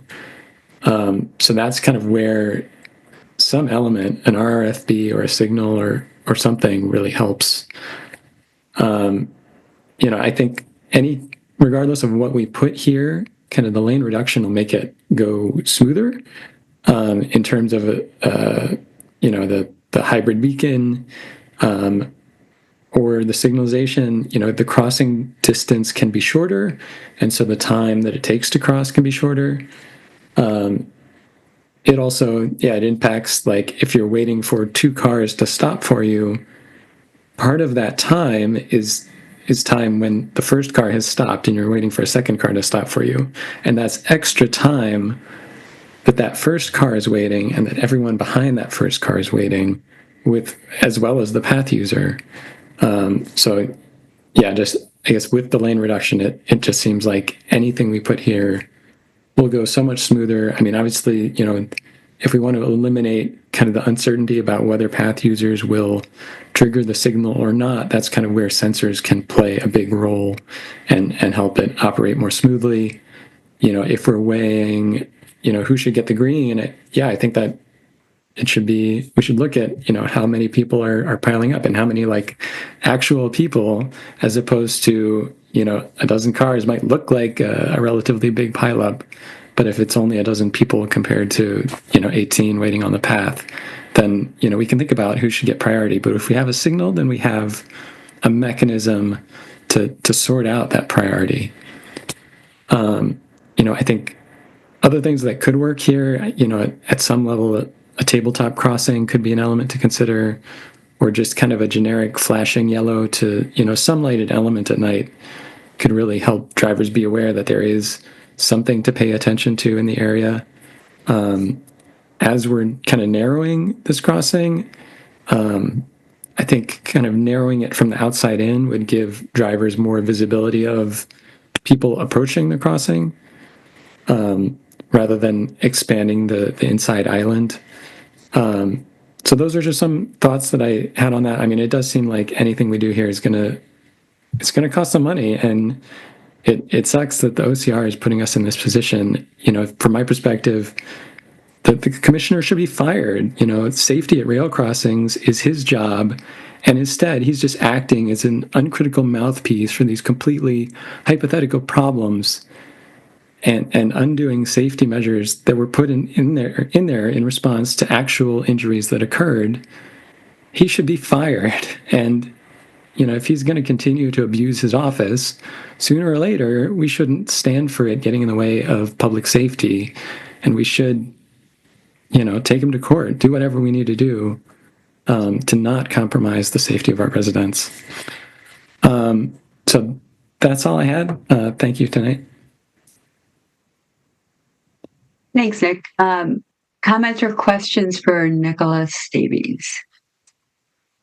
And the folks who are in the attendees, that you've had your time already, so it's really just up to the commissioners and the alders to have an opportunity to speak now.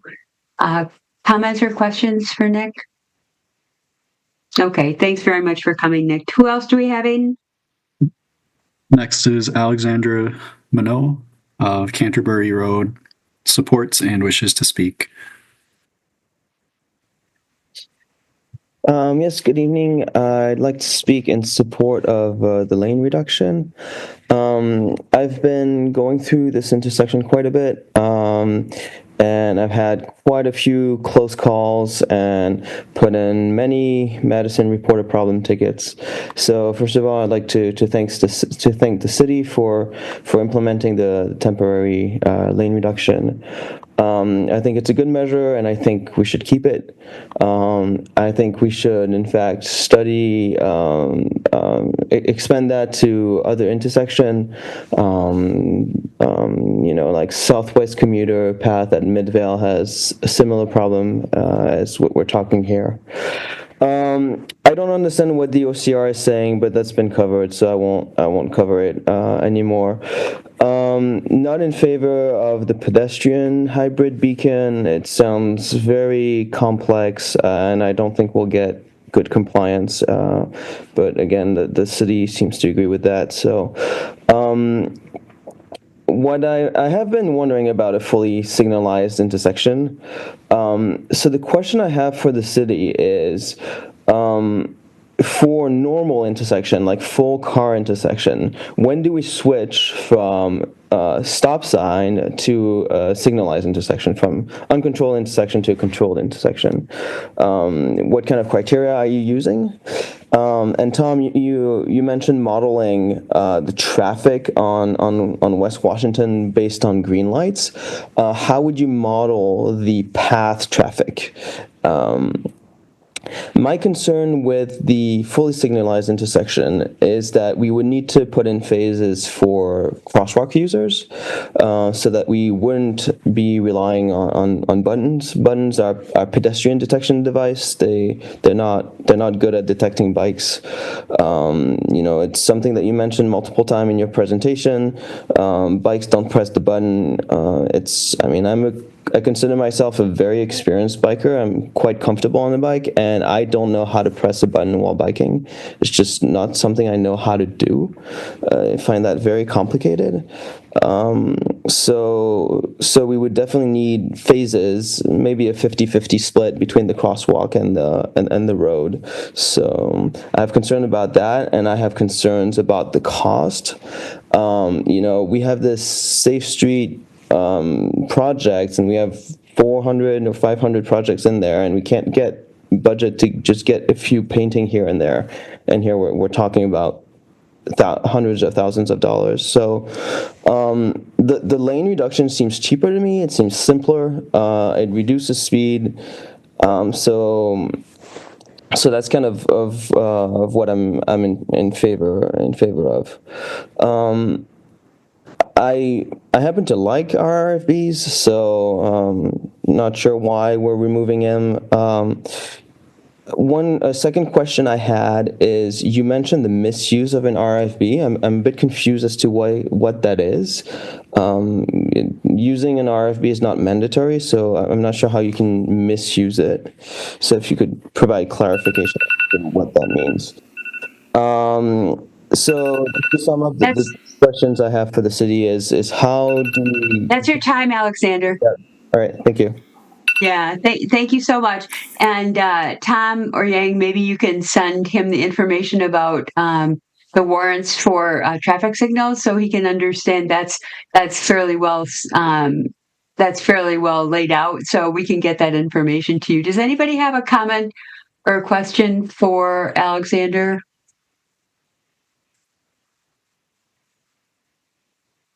Okay, thanks very much for coming and sharing your thoughts. Who else do we have, Aiden? Next, we have Peter Taglia of West Brittingham Place, supports and wishes to speak. Go ahead, Peter. Hi.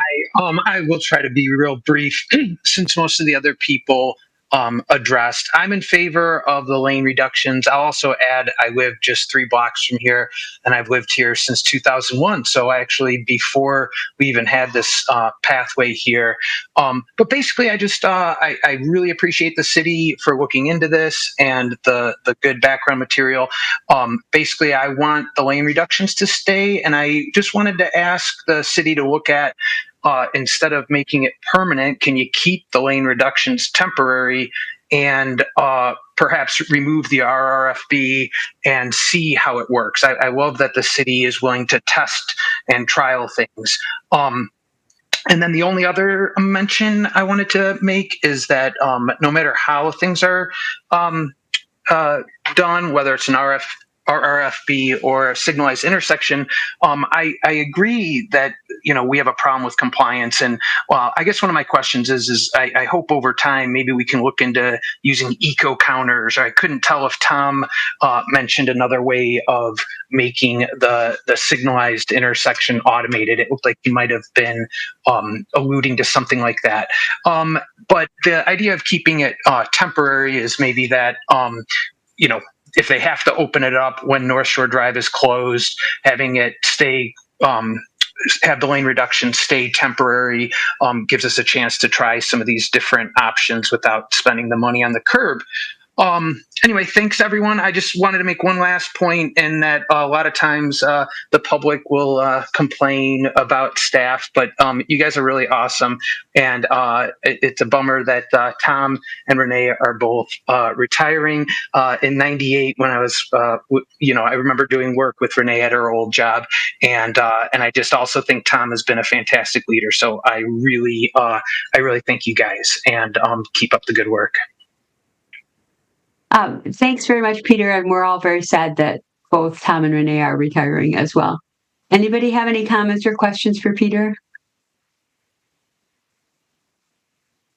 Okay, thanks very much. Who else do we have, Aiden?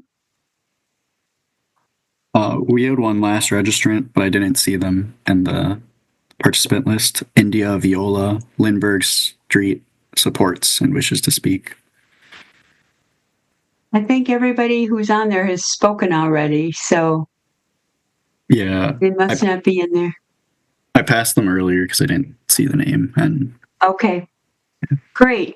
Thanks so much. And Tom, before we get into discussion, could you do me a favor and please put up the slide that shows the order from the commissioner?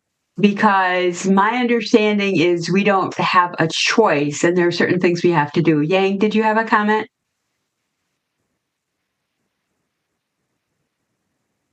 You're we can't hear you, Yang. I was muted. Yeah, thank you, Anne. I just want to thank Tom for spending a lot of time come up together the data, the report, and I want to thank our residents for coming here. Sharing their thoughts with us. That's actually what we want.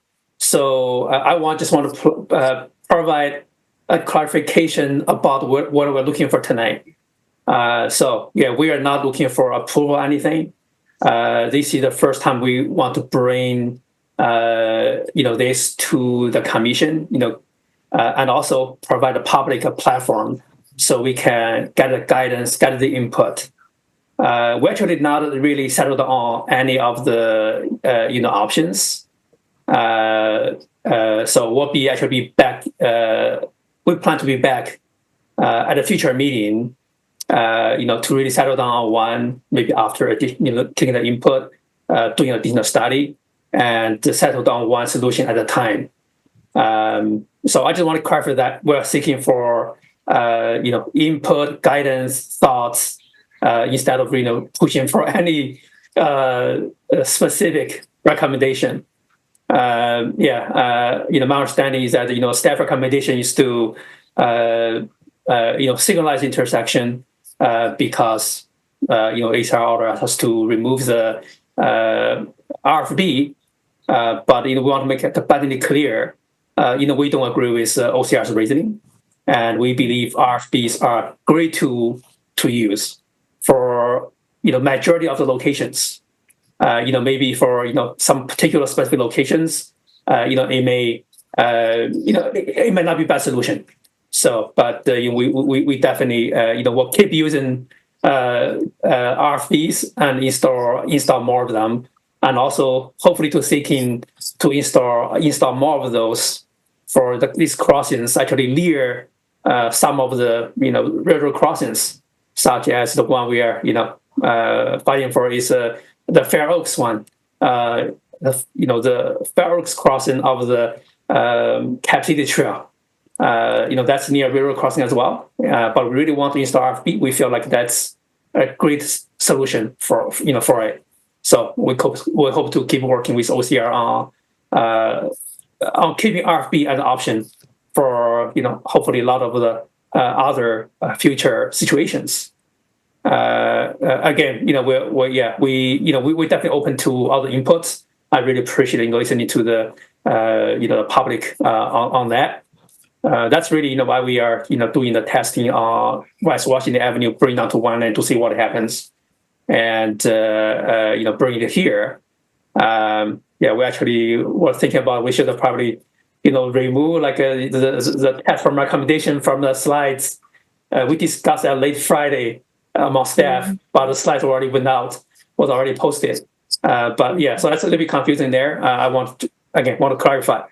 We are here to seeking input, listening to you instead of pushing for a solution, because we understand all the considerations. We understand that we want to prioritize safety, especially for pedestrian bicyclists. That's definitely our number one priority here. But we do want to come up with something, hopefully to help address some of the other issues as well. We do. I think one thing Tom mentioned quite a bit is John Lennon Drive construction. Ideally, we can find something that help out there with our project. But again, all these alternatives has pros and cons, and we're here to hear the guidance and inputs from the commission. So thank you. Thanks very much, Yang. I just wanted the order up there because my understanding is we have to comply with the order, and so there are some very specific things in there that they say whether we agree with them or not. So thanks, Tom. So let's open it up for discussion. Harald, go ahead.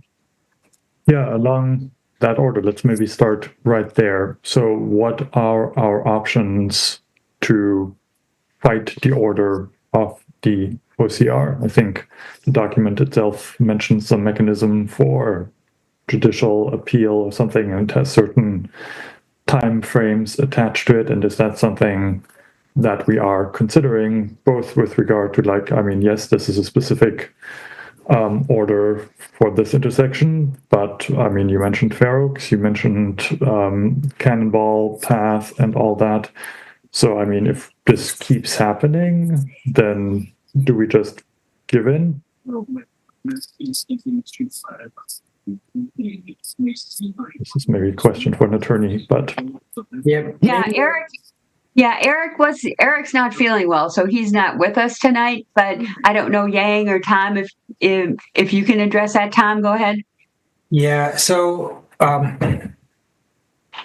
we could talk more about some of our challenges with the OCR in a different setting. We do have the option to judicially challenge. I think what we want is we want to have the best case to judicially challenge, right? I believe the timelines are up for this one for us to either ask for a rehearing or to appeal to a circuit court. There have been, several OCR orders that have been very disappointing for us. Just very disappointing. However, we still have other active, things before the OCR, and it's kind of a balancing act where we have to get approval on a couple projects, and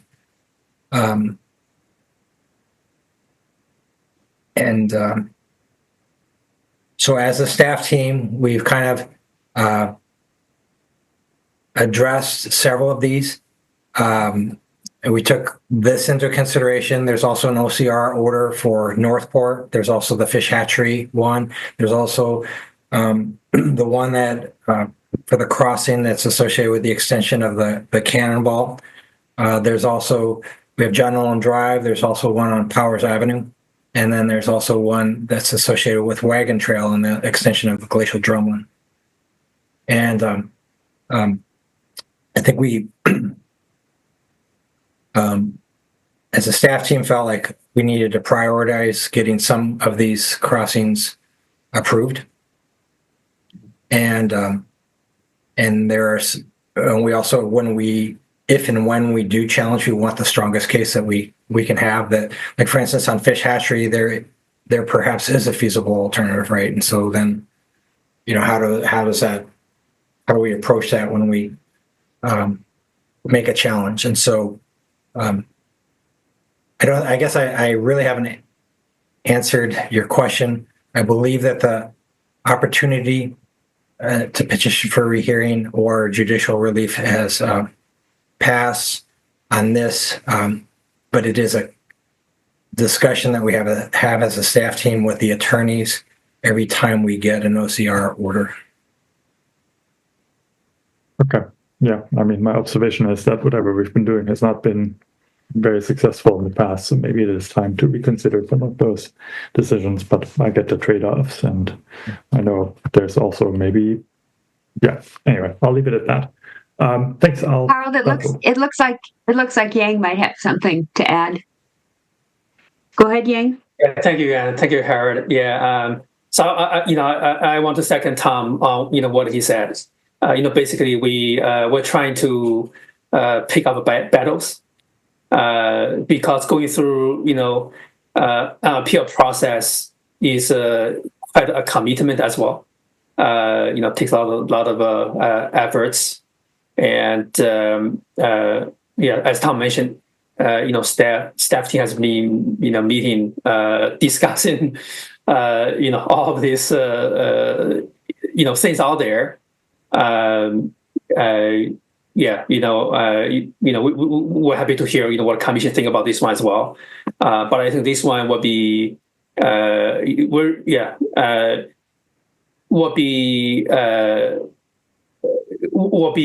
confusing at the least if we do bring this to forward for appeal, for example. We did see an increase in number of crashes after install RFB. That does not appear well, even though, as Tom Moore mentioned, there is not a single crash involving the railroad concerns. But the data makes things quite confusing. And again, I agree with some of the opinions from our residents who spoke that I think we need to look at data in a broader view. Once I believe that we actually had more people using this crossing, pedestrian bicycles. If I have more people using it, you're likely going to see more crashes, right? One big thing for us is to make the pedal bike connections better. This is definitely one of them. there, there are definitely like a COVID impacts from driver behaviors. So a lot of factors in between. So it's I think it's just a kind of balancing act on what better to choose. And this one might not be the best case for us. Thank you. Thanks, Yang. Go ahead, Harold. Yeah, then I'll ask one unrelated question. Several people brought up the question of lane reduction versus not, and I think people mentioned the fact that after Bedford, West Wash is single lane, and you only have the short piece of West Wash that's 2 lanes. And can you comment a little bit on how that affects your thinking about motor vehicle capacity?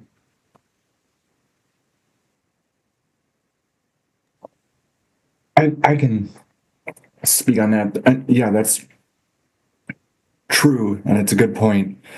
So in that graph, I kind of mentioned how we reconfigured in 2021, and traffic has been low since then. So that's one of the questions is, does that reconfiguring of the lanes play a part in, this being a major route up towards the capital area and back? So that's kind of something that we would look into with modeling. Maybe it does work, because that'll, even if we have the 2 lanes at the path in the one direction, is that the limiting factor, that signal? Okay, thank you. And then final question for now. Yang, you mentioned that you want to move slowly and not make decisions and all of that, but at the same time, we need to have a plan to OCR by March. We need to take down the RFB.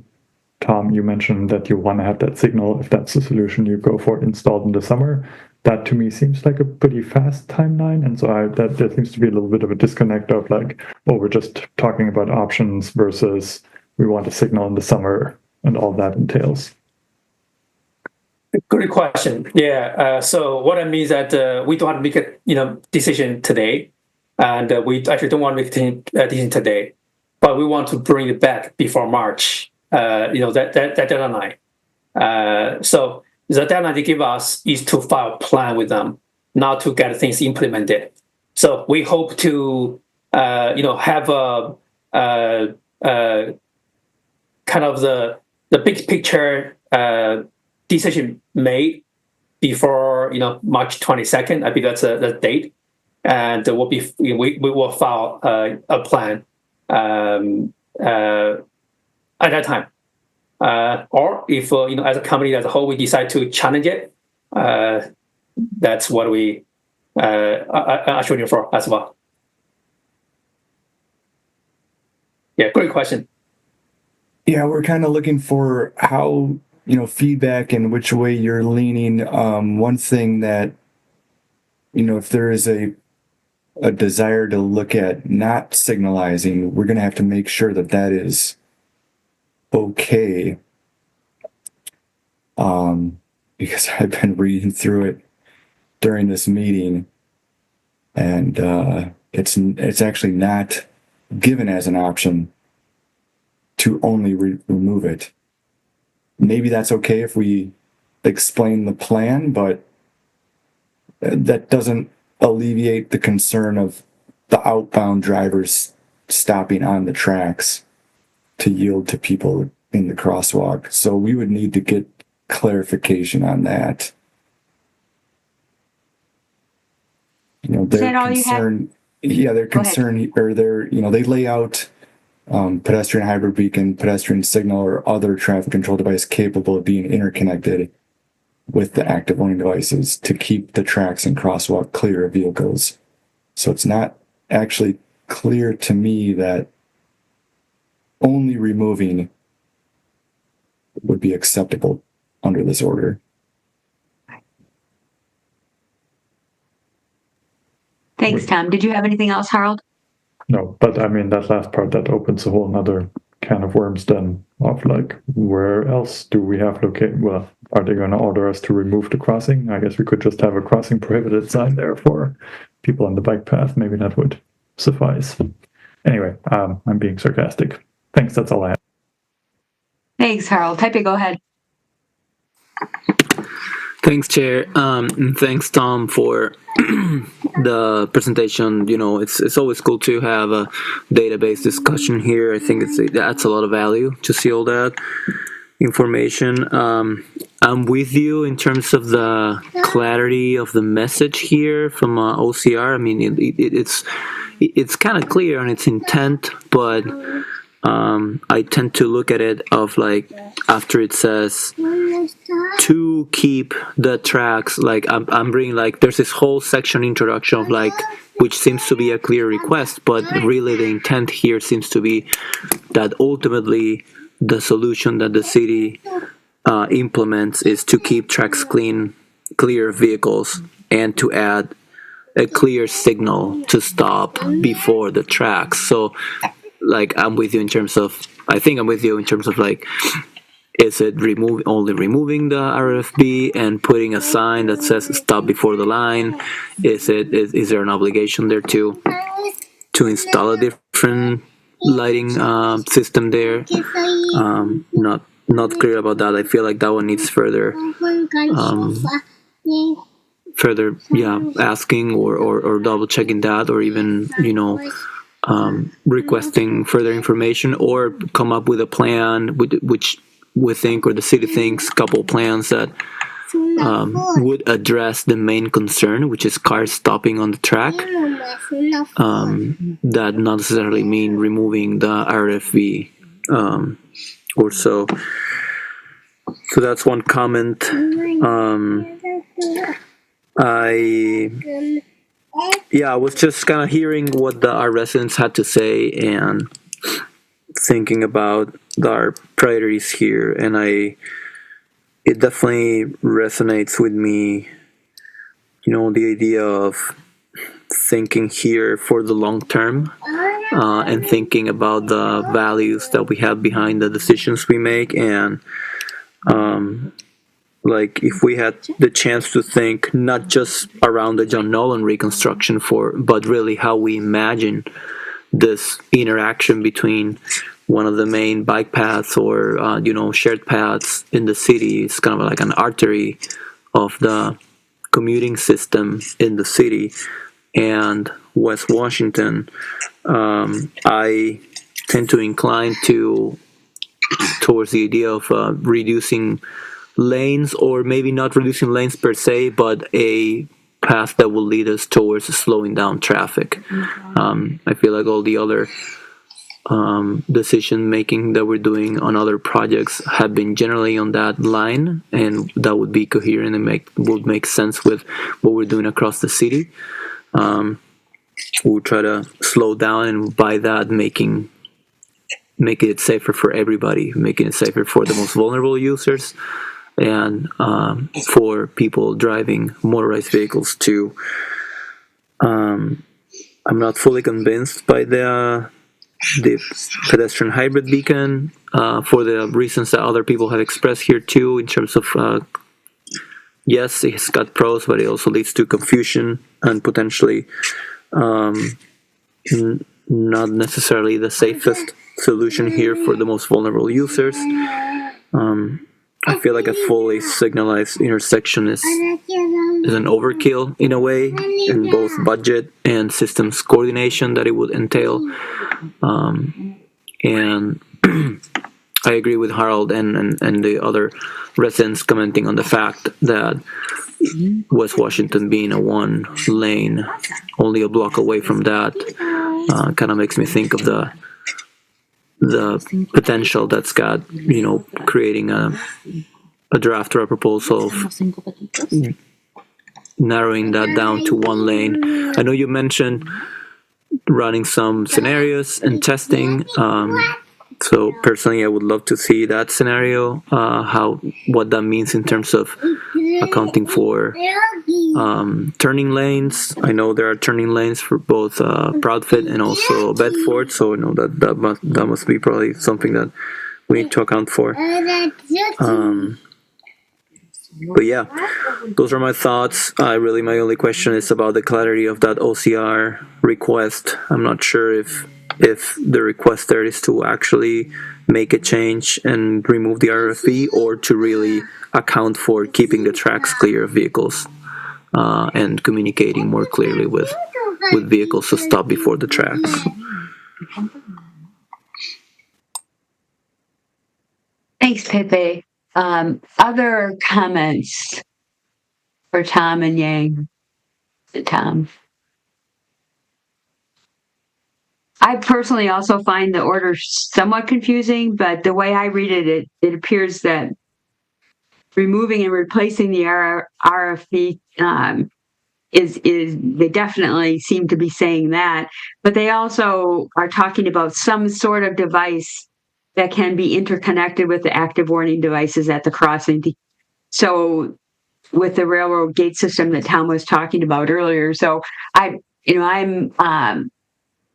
personally, I'm interested in what you said earlier, Tom, and that's exploring potentially the permanent lane reduction along with the fully signalized intersection, which it seems you indicate is the best way to provide a device that can be interconnectable with the gate system.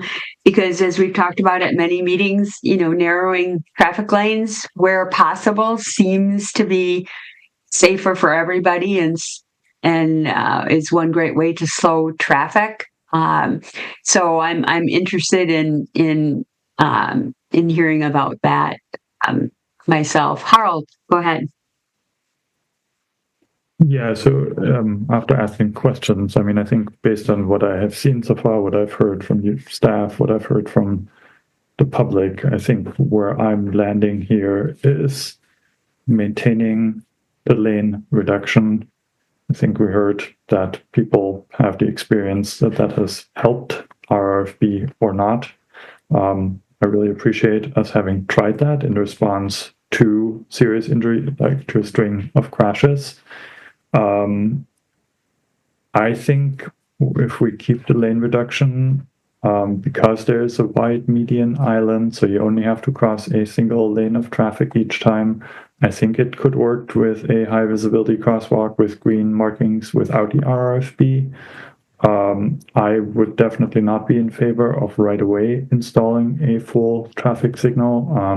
I think somebody pointed out that, we're trying to, if we look at the Safe Streets Madison list, where we're trying to scrunch up money for $30,000, $20,000, $50,000 projects, and here we're well, it's going to be $300,000 or more for a full traffic signal and it still has all of the downsides that we have talked about. It seems like that is premature. I think one way to deal with this would be if we maintain the lane reduction, maybe use methods that are a little bit more permanent than what we have right now with construction barrels, but do pinned on concrete, something like that, to make it more permanent and keep collecting data, keep an eye on traffic volumes, both on the path and on the road, maybe do some proper bike counts or user counts on the path to keep that data going. And then if, give ourselves a decent number of time, and then maybe the conclusion should be this really needs a signalized intersection because we continue to see safety issues, or maybe traffic delay, even though that's not our top priority, continues to get worse with the construction. Maybe then we can still build that traffic signal down the road. But I think for now, we have to remove the RFB. It sounds like we don't have an option to do that. We can maintain the lane reduction. And so keeping going with that, collecting more data. And yeah, that makes the most sense to me from a safety focused and I think mostly safety focused perspective. Thanks. Thanks, Harold. Bill, go ahead. Thanks, Dan. And I was going to second what Harold said, and I that is my direction, their thoughts at this point in time to go with the lane reduction. I think with traffic diversion off of John Nolan, I think traffic is going to find its way. They'll try different routes, and if let's say we have a lane reduction, and the further east they go, it's going down to one lane anyway, and so I think that people will go another route. They'll wind their way over to Johnson or whatever. I think that's unfortunate, but that's the cost of living on an isthmus. But we have to do it. The other thing I really don't like about the order is I don't think they've really thought through. They're advocating or saying it possible is to use the pedestrian hybrid. I don't think they understand what that looks like. It's going to be a signal that looks like their railroad grade crossing signal with flashing side-by-side lights as it clears. And I don't think they would want that. I think they'd be back in here in 5 minutes saying you got to get that out of there. So I really don't think. I think maybe you need to have some more discussion with the OCR, and as far as that's my concern. I second what Tom Lynch and Yang have said as far as dealing with the OCR. But I think you can't give up, and you got to keep trying to meet with them, and trying to point out they're so focused on rail safety and they're not looking at pedestrian and safety at all, and that's disappointing. So thanks. Thanks, Bill. I'm personally in agreement with Harold and Bill in terms of the lane reduction, but the requirement is to file a plan, and part of that is saying there has to be some sort of traffic control device capable of being interconnected with the railroad gate system. So if that's not a traffic signal, then it would have to be, I'm assuming it would have to be something that would be able to be connected if we comply with the order. Although if we file a plan that says we're going to do this and then see what happens and then make the next step, maybe, they'd view that as acceptable. I don't know. Never had any personal experience with these folks. So, but the requirement is to file a plan.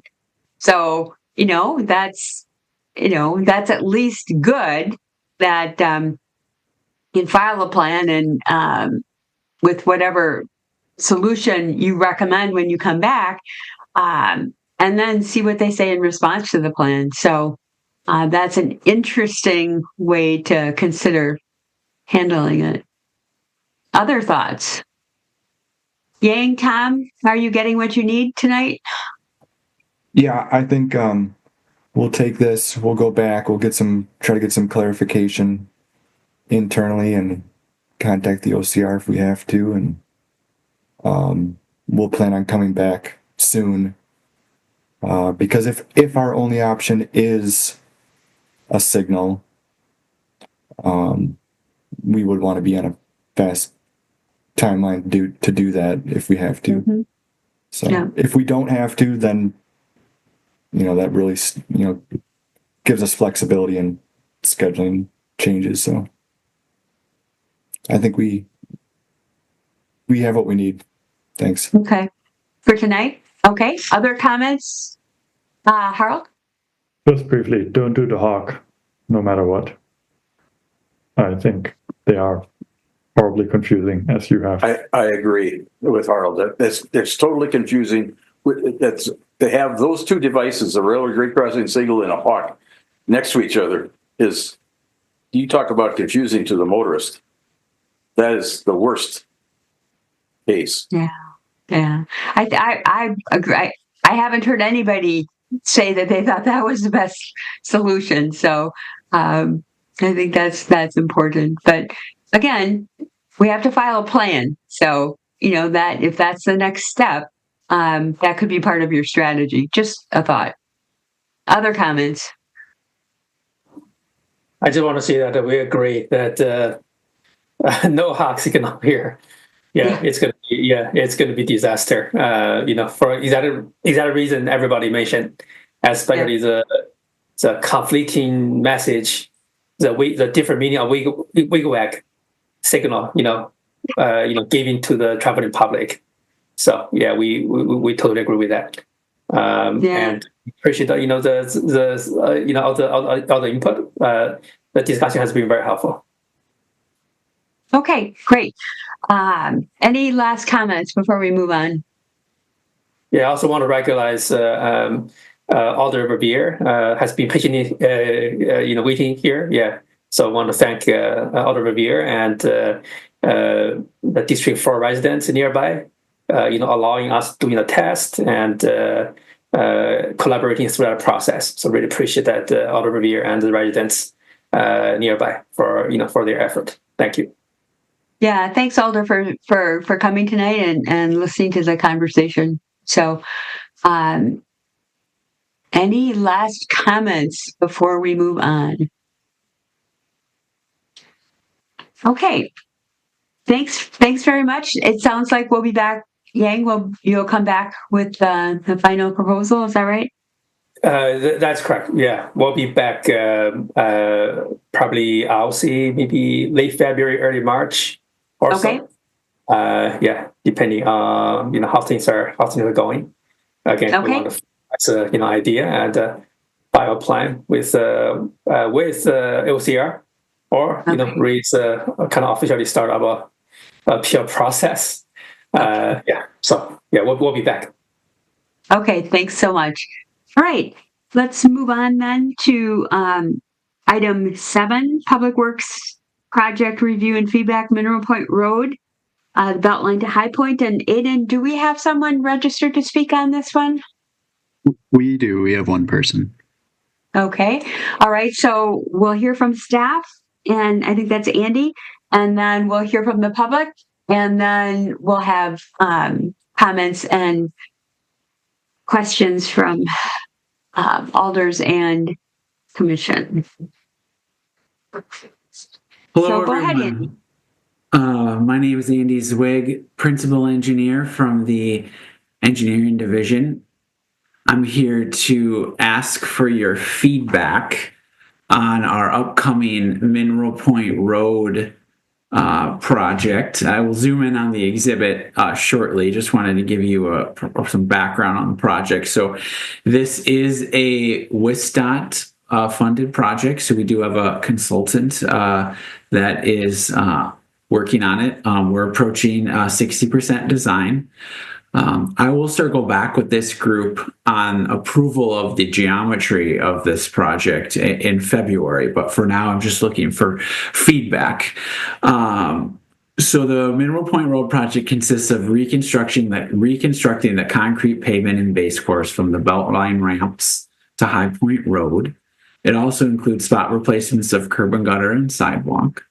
We do have some safety improvements at Tree Lane, Big Sky Drive with Mineral Point Road, as well a few at the High Point Road intersection. There will be a large box culvert installation on this project from Commerce Drive to High Point, or on Mineral Point Road, from Commerce Drive to High Point Road, and then from High Point north to a drainage parcel. That's going to be a combination of micro tunneling, where they tunnel a large 8-foot diameter pipe under the road, and then also a portion of it will be by open trench. We'll have pavement replacement west of the Beltline on Mineral Point Road, where we're installing that culvert. This part of Madison is in the Pheasant Branch watershed, and the design of the box culvert system will contribute to address flooding on the west side of the Beltline by Taco Bell and Target. We'll work on upgrading the existing lighting system on this stretch of Mineral Point Road. The shared use path on the north side, as well as the recent BRT station, will remain. We will not touch that new infrastructure with this project. We are planning on leaving the existing lane configuration inbound and outbound. So let me just zoom in I'll start on the west side. So this is just our big culvert section right here. We have to pick up the storm sewer here. What we're talking about is target, that's right here. So we're looking to take some water away from this pond and just assist it. Right now it would overflow and go under the belt line down this drainage way. So what we're going to do is bypass some of that water, get into that pond, take it in this culvert that we're going to put in. We're going to take it under the belt line. And this is all the black is open trench. So they'll cut a giant trench in the road. Once we get to kind of our reconstruction limits, somewhere around here, we'll transition to a micro tunneling. And I can explain that in more detail if the commission wants to know kind of what that is. But for this stretch, we're just going to replace the pavement. So we do have a few sections of good pavement, like really good concrete pavement that we plan on leaving. So that'd be this stretch and this stretch here, and just do some repainting. One of the key safety improvements we heard from Alder Conklin, as well as some business owners and residents on this during our public engagement process in this past November, was that it's not safe to cross this intersection. I've witnessed, just people struggling to cross the intersection. There is apartments to the south here that are that do have students that go to the school to the north. So between the consultant and traffic engineering, we came up with this configuration, which was take away left-hand turns from Tree Lane and Big Sky out of onto Mineral Point Road. Put a diagonal crossing with a median in it. So that can, right now there's really no refuge. And you see, I understand there's still three lanes to cross, but currently there's 8 lanes to cross. With no refuge. So now we're adding a refuge. We're making the crossing. We're improving the crossing. Continuing to the east, all pavement replacement here, replacements, but leaving as much curb as we can, leaving the sidewalk as much as we can. We'll pull the median. We need to pull the median for traffic staging. BRT did come in and do 3 corners of the High Point Road intersection. So the plan is to leave those corners alone, improve this ramp here. We do have some improvements on High Point Road to the south. So it was discussed that there is crash history with vehicles that turn into Quick Trip.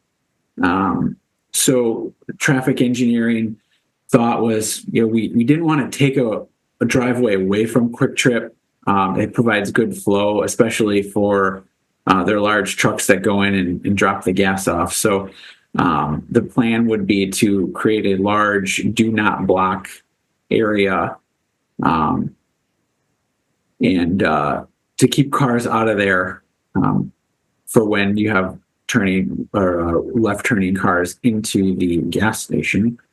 To the north, we're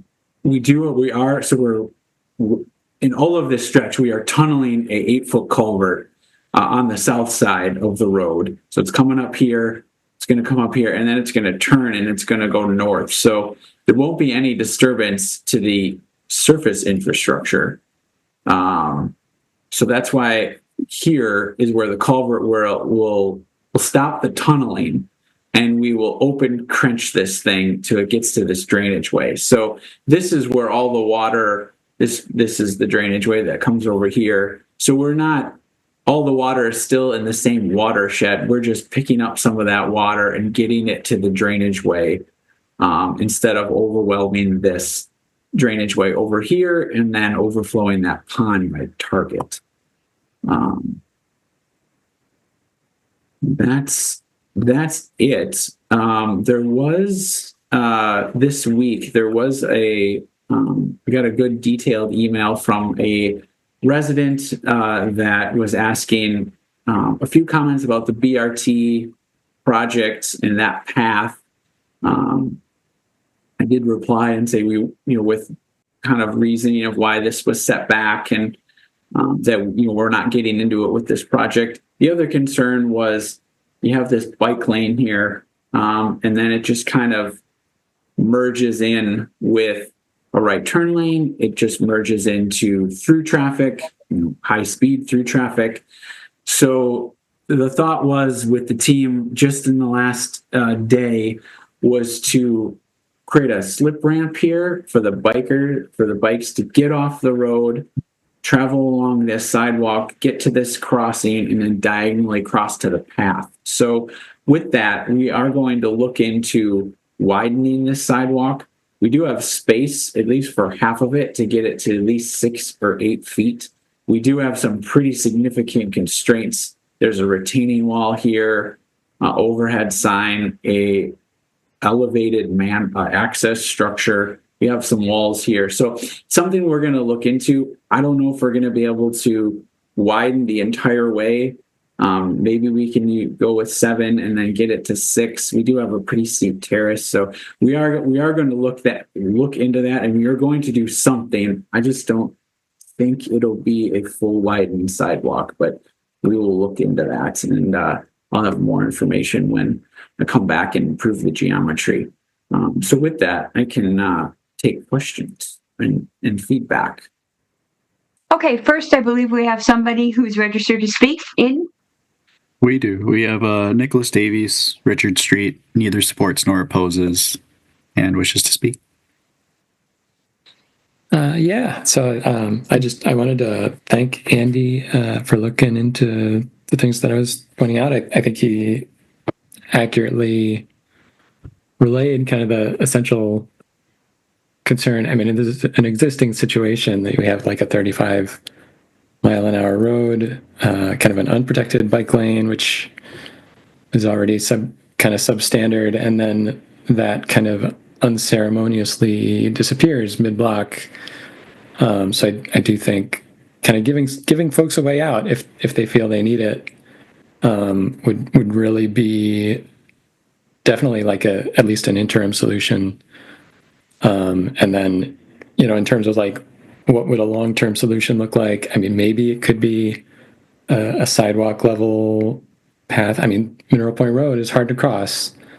So that it could be kind of different constituencies on one side of the road versus the other, really. Definitely different destinations to get to.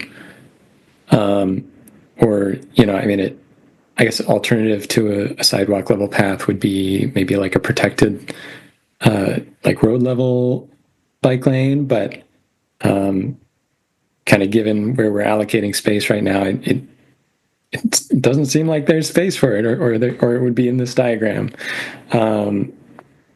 So I appreciate the looking into that. And if there's room for a little bit of widened sidewalk as part of this, that would be great, and kind of opens the door to expanding that approach in future for people who are going to destinations on the south side of the road, or just kind of find themselves there based on where they're coming from. So thank you. Thanks, Nick.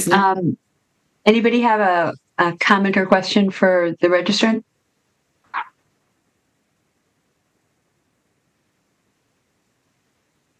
Okay, thanks so much, Nick. Comments or questions for Andy? Harold, go ahead.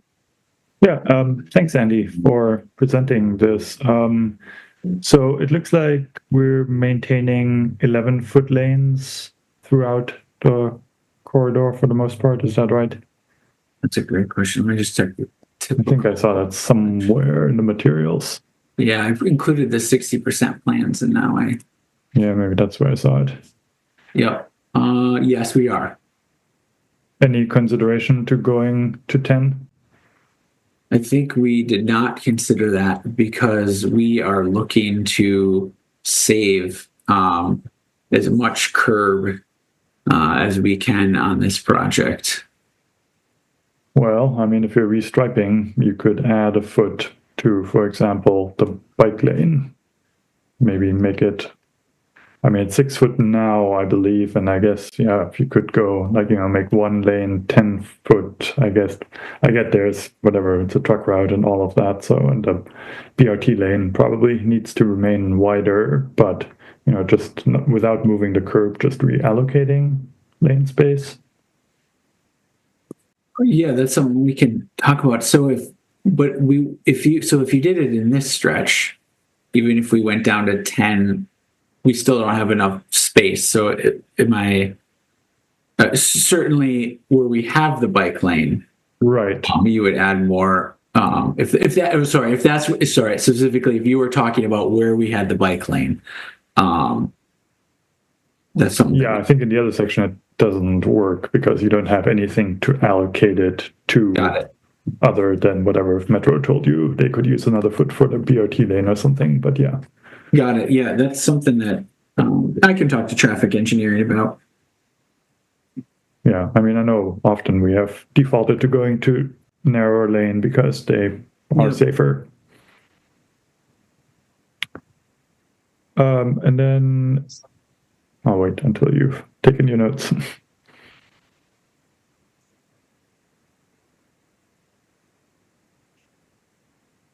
Okay. Can you go to the new diagonal pedestrian crossing? So that involves reconstructing the ramps. Oh, yeah. So this ramp isn't there anymore. I can't remember what's there with the BRT, but yeah, these ramps are, and I think they're old. And they need to at least come up to some compliance warning fields. So yes, it would, in the median island. Yep. Okay. Yeah, because I mean, I guess I don't know how we handle this because it is genuinely a diagonal crossing, but it is and I never get it's type A or type B, where you have separate crossings for both directions versus having that mishmash crossing that we're usually trying to avoid. But maybe in this case, actually it makes sense because people do kind of move parallel. But I don't know, that might just be something to look at if you can separate those two ramps from each other. Like this one? Yeah. Okay. I mean, it's my understanding that it's better for accessibility if you separate the two movements and don't have one big ramp. Okay.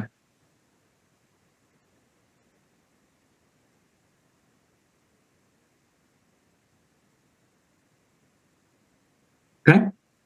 And then finally, you mentioned Quick Trip and crashes happening there.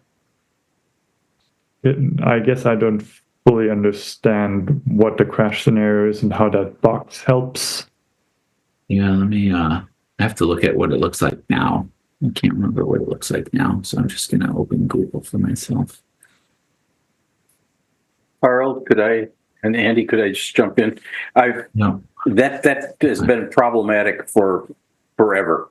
And what happens is the traffic that's turning left or going through back up from the intersection, and people can't get in to make a left turn, or traffic coming out have difficulties also because traffic backs up there, and it's impossible to. You get gridlock is what happens in there. Yeah. It causes the traffic to back up all the way back up to Mineral Point. And when people are going south on High Point, and you've got a left turner that wants to get into Quick Trip, it's a capacity problem. Well, a congestion problem, I guess that's a better way. Not capacity, it's just congestion that is gridlock. Yep. So what we're doing is we're adding a buffer on this bike lane. Where this right here right now, and this lane is pretty wide. I mean, there are bike lanes on High Point. We're going to add a buffer, narrow that down a little bit. We're going to increase this bike lane, and then the biggest difference is right now, we would stripe this out so so it still gets backed up, but hoping they would stop. The thought would be they would stop before this and then make that turn, because so what would happen is they would clear the left turners, but then the through traffic wouldn't stop. So that's where your accident was. So the thought was to block this off. I see, Tom, your hand's raised. Maybe you can. Yeah, go ahead, Tom. Yeah, it's kind of the same thing as on West Washington, the path, where it's the dual lane threat right now. Like Andy just said, the one lane will stop, and then the person coming south will begin their left turn into Quick Trip, and then the second person will come up fast trying to get through and hit that person turning into Quick Trip. So this is just trying to call that out. And right now it's, you can tell a lot of people are familiar with people wanting to turn left. So about half the people will leave that open right now to allow those left turns, but half don't. And this is just trying to make it clear. And we did, I know, Tom, we looked into putting a raised median there. We didn't necessarily want to fully stop folks from making that movement to help with the flow of the gas station.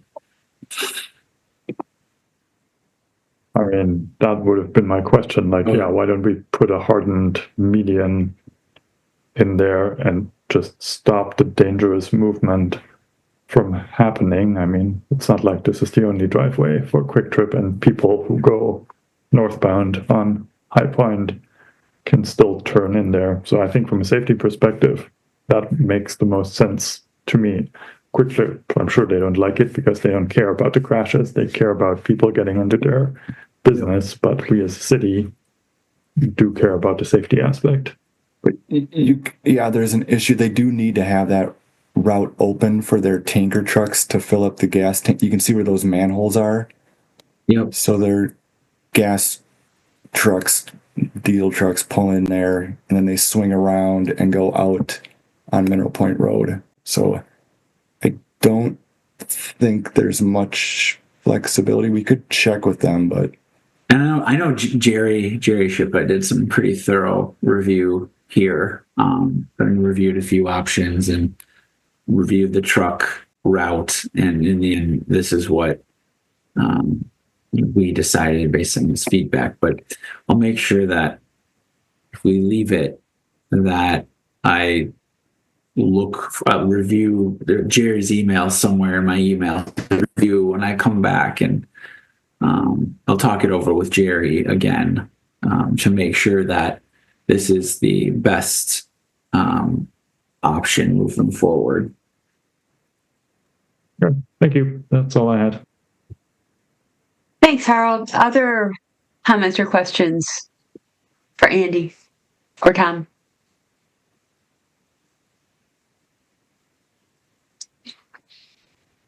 Okay, I'm not seeing any. Do you have what you need, Andy? Yep, I appreciate it, and I'll be back for approval in February. Okay. Thank you. Thanks so much. Okay. So we go next to updates from members of other BCCs. Anybody have any updates for us this evening?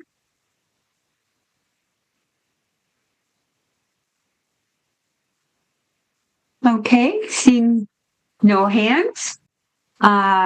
I don't have any announcements. Tom already announced all the retirements, and that's what I was going to do. So we've already done that. I don't have any other announcements. So in terms of future agenda items, we've got a couple of potential ordinance changes which might be coming our way. Safe routes to school planning, grant, potentially passenger rail update, Midvale Boulevard update, Complete Green Streets, review and approval of those updates, which we've seen a couple of times already. Anybody have anything else that you would like to add? And I just wanted to remind everybody that on our TC agenda items, which are posted in every meeting, the items that have been recommended by TC members, the latest one that we have is pedestrian detours during construction projects. that was mentioned by Bill and added to the list, and I think endorsed by Denise as well. So that's something that when we have time in the schedule will be coming back to us.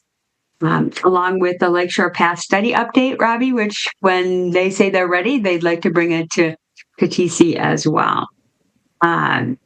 So anybody have anything else that they'd want to add to our future agendas?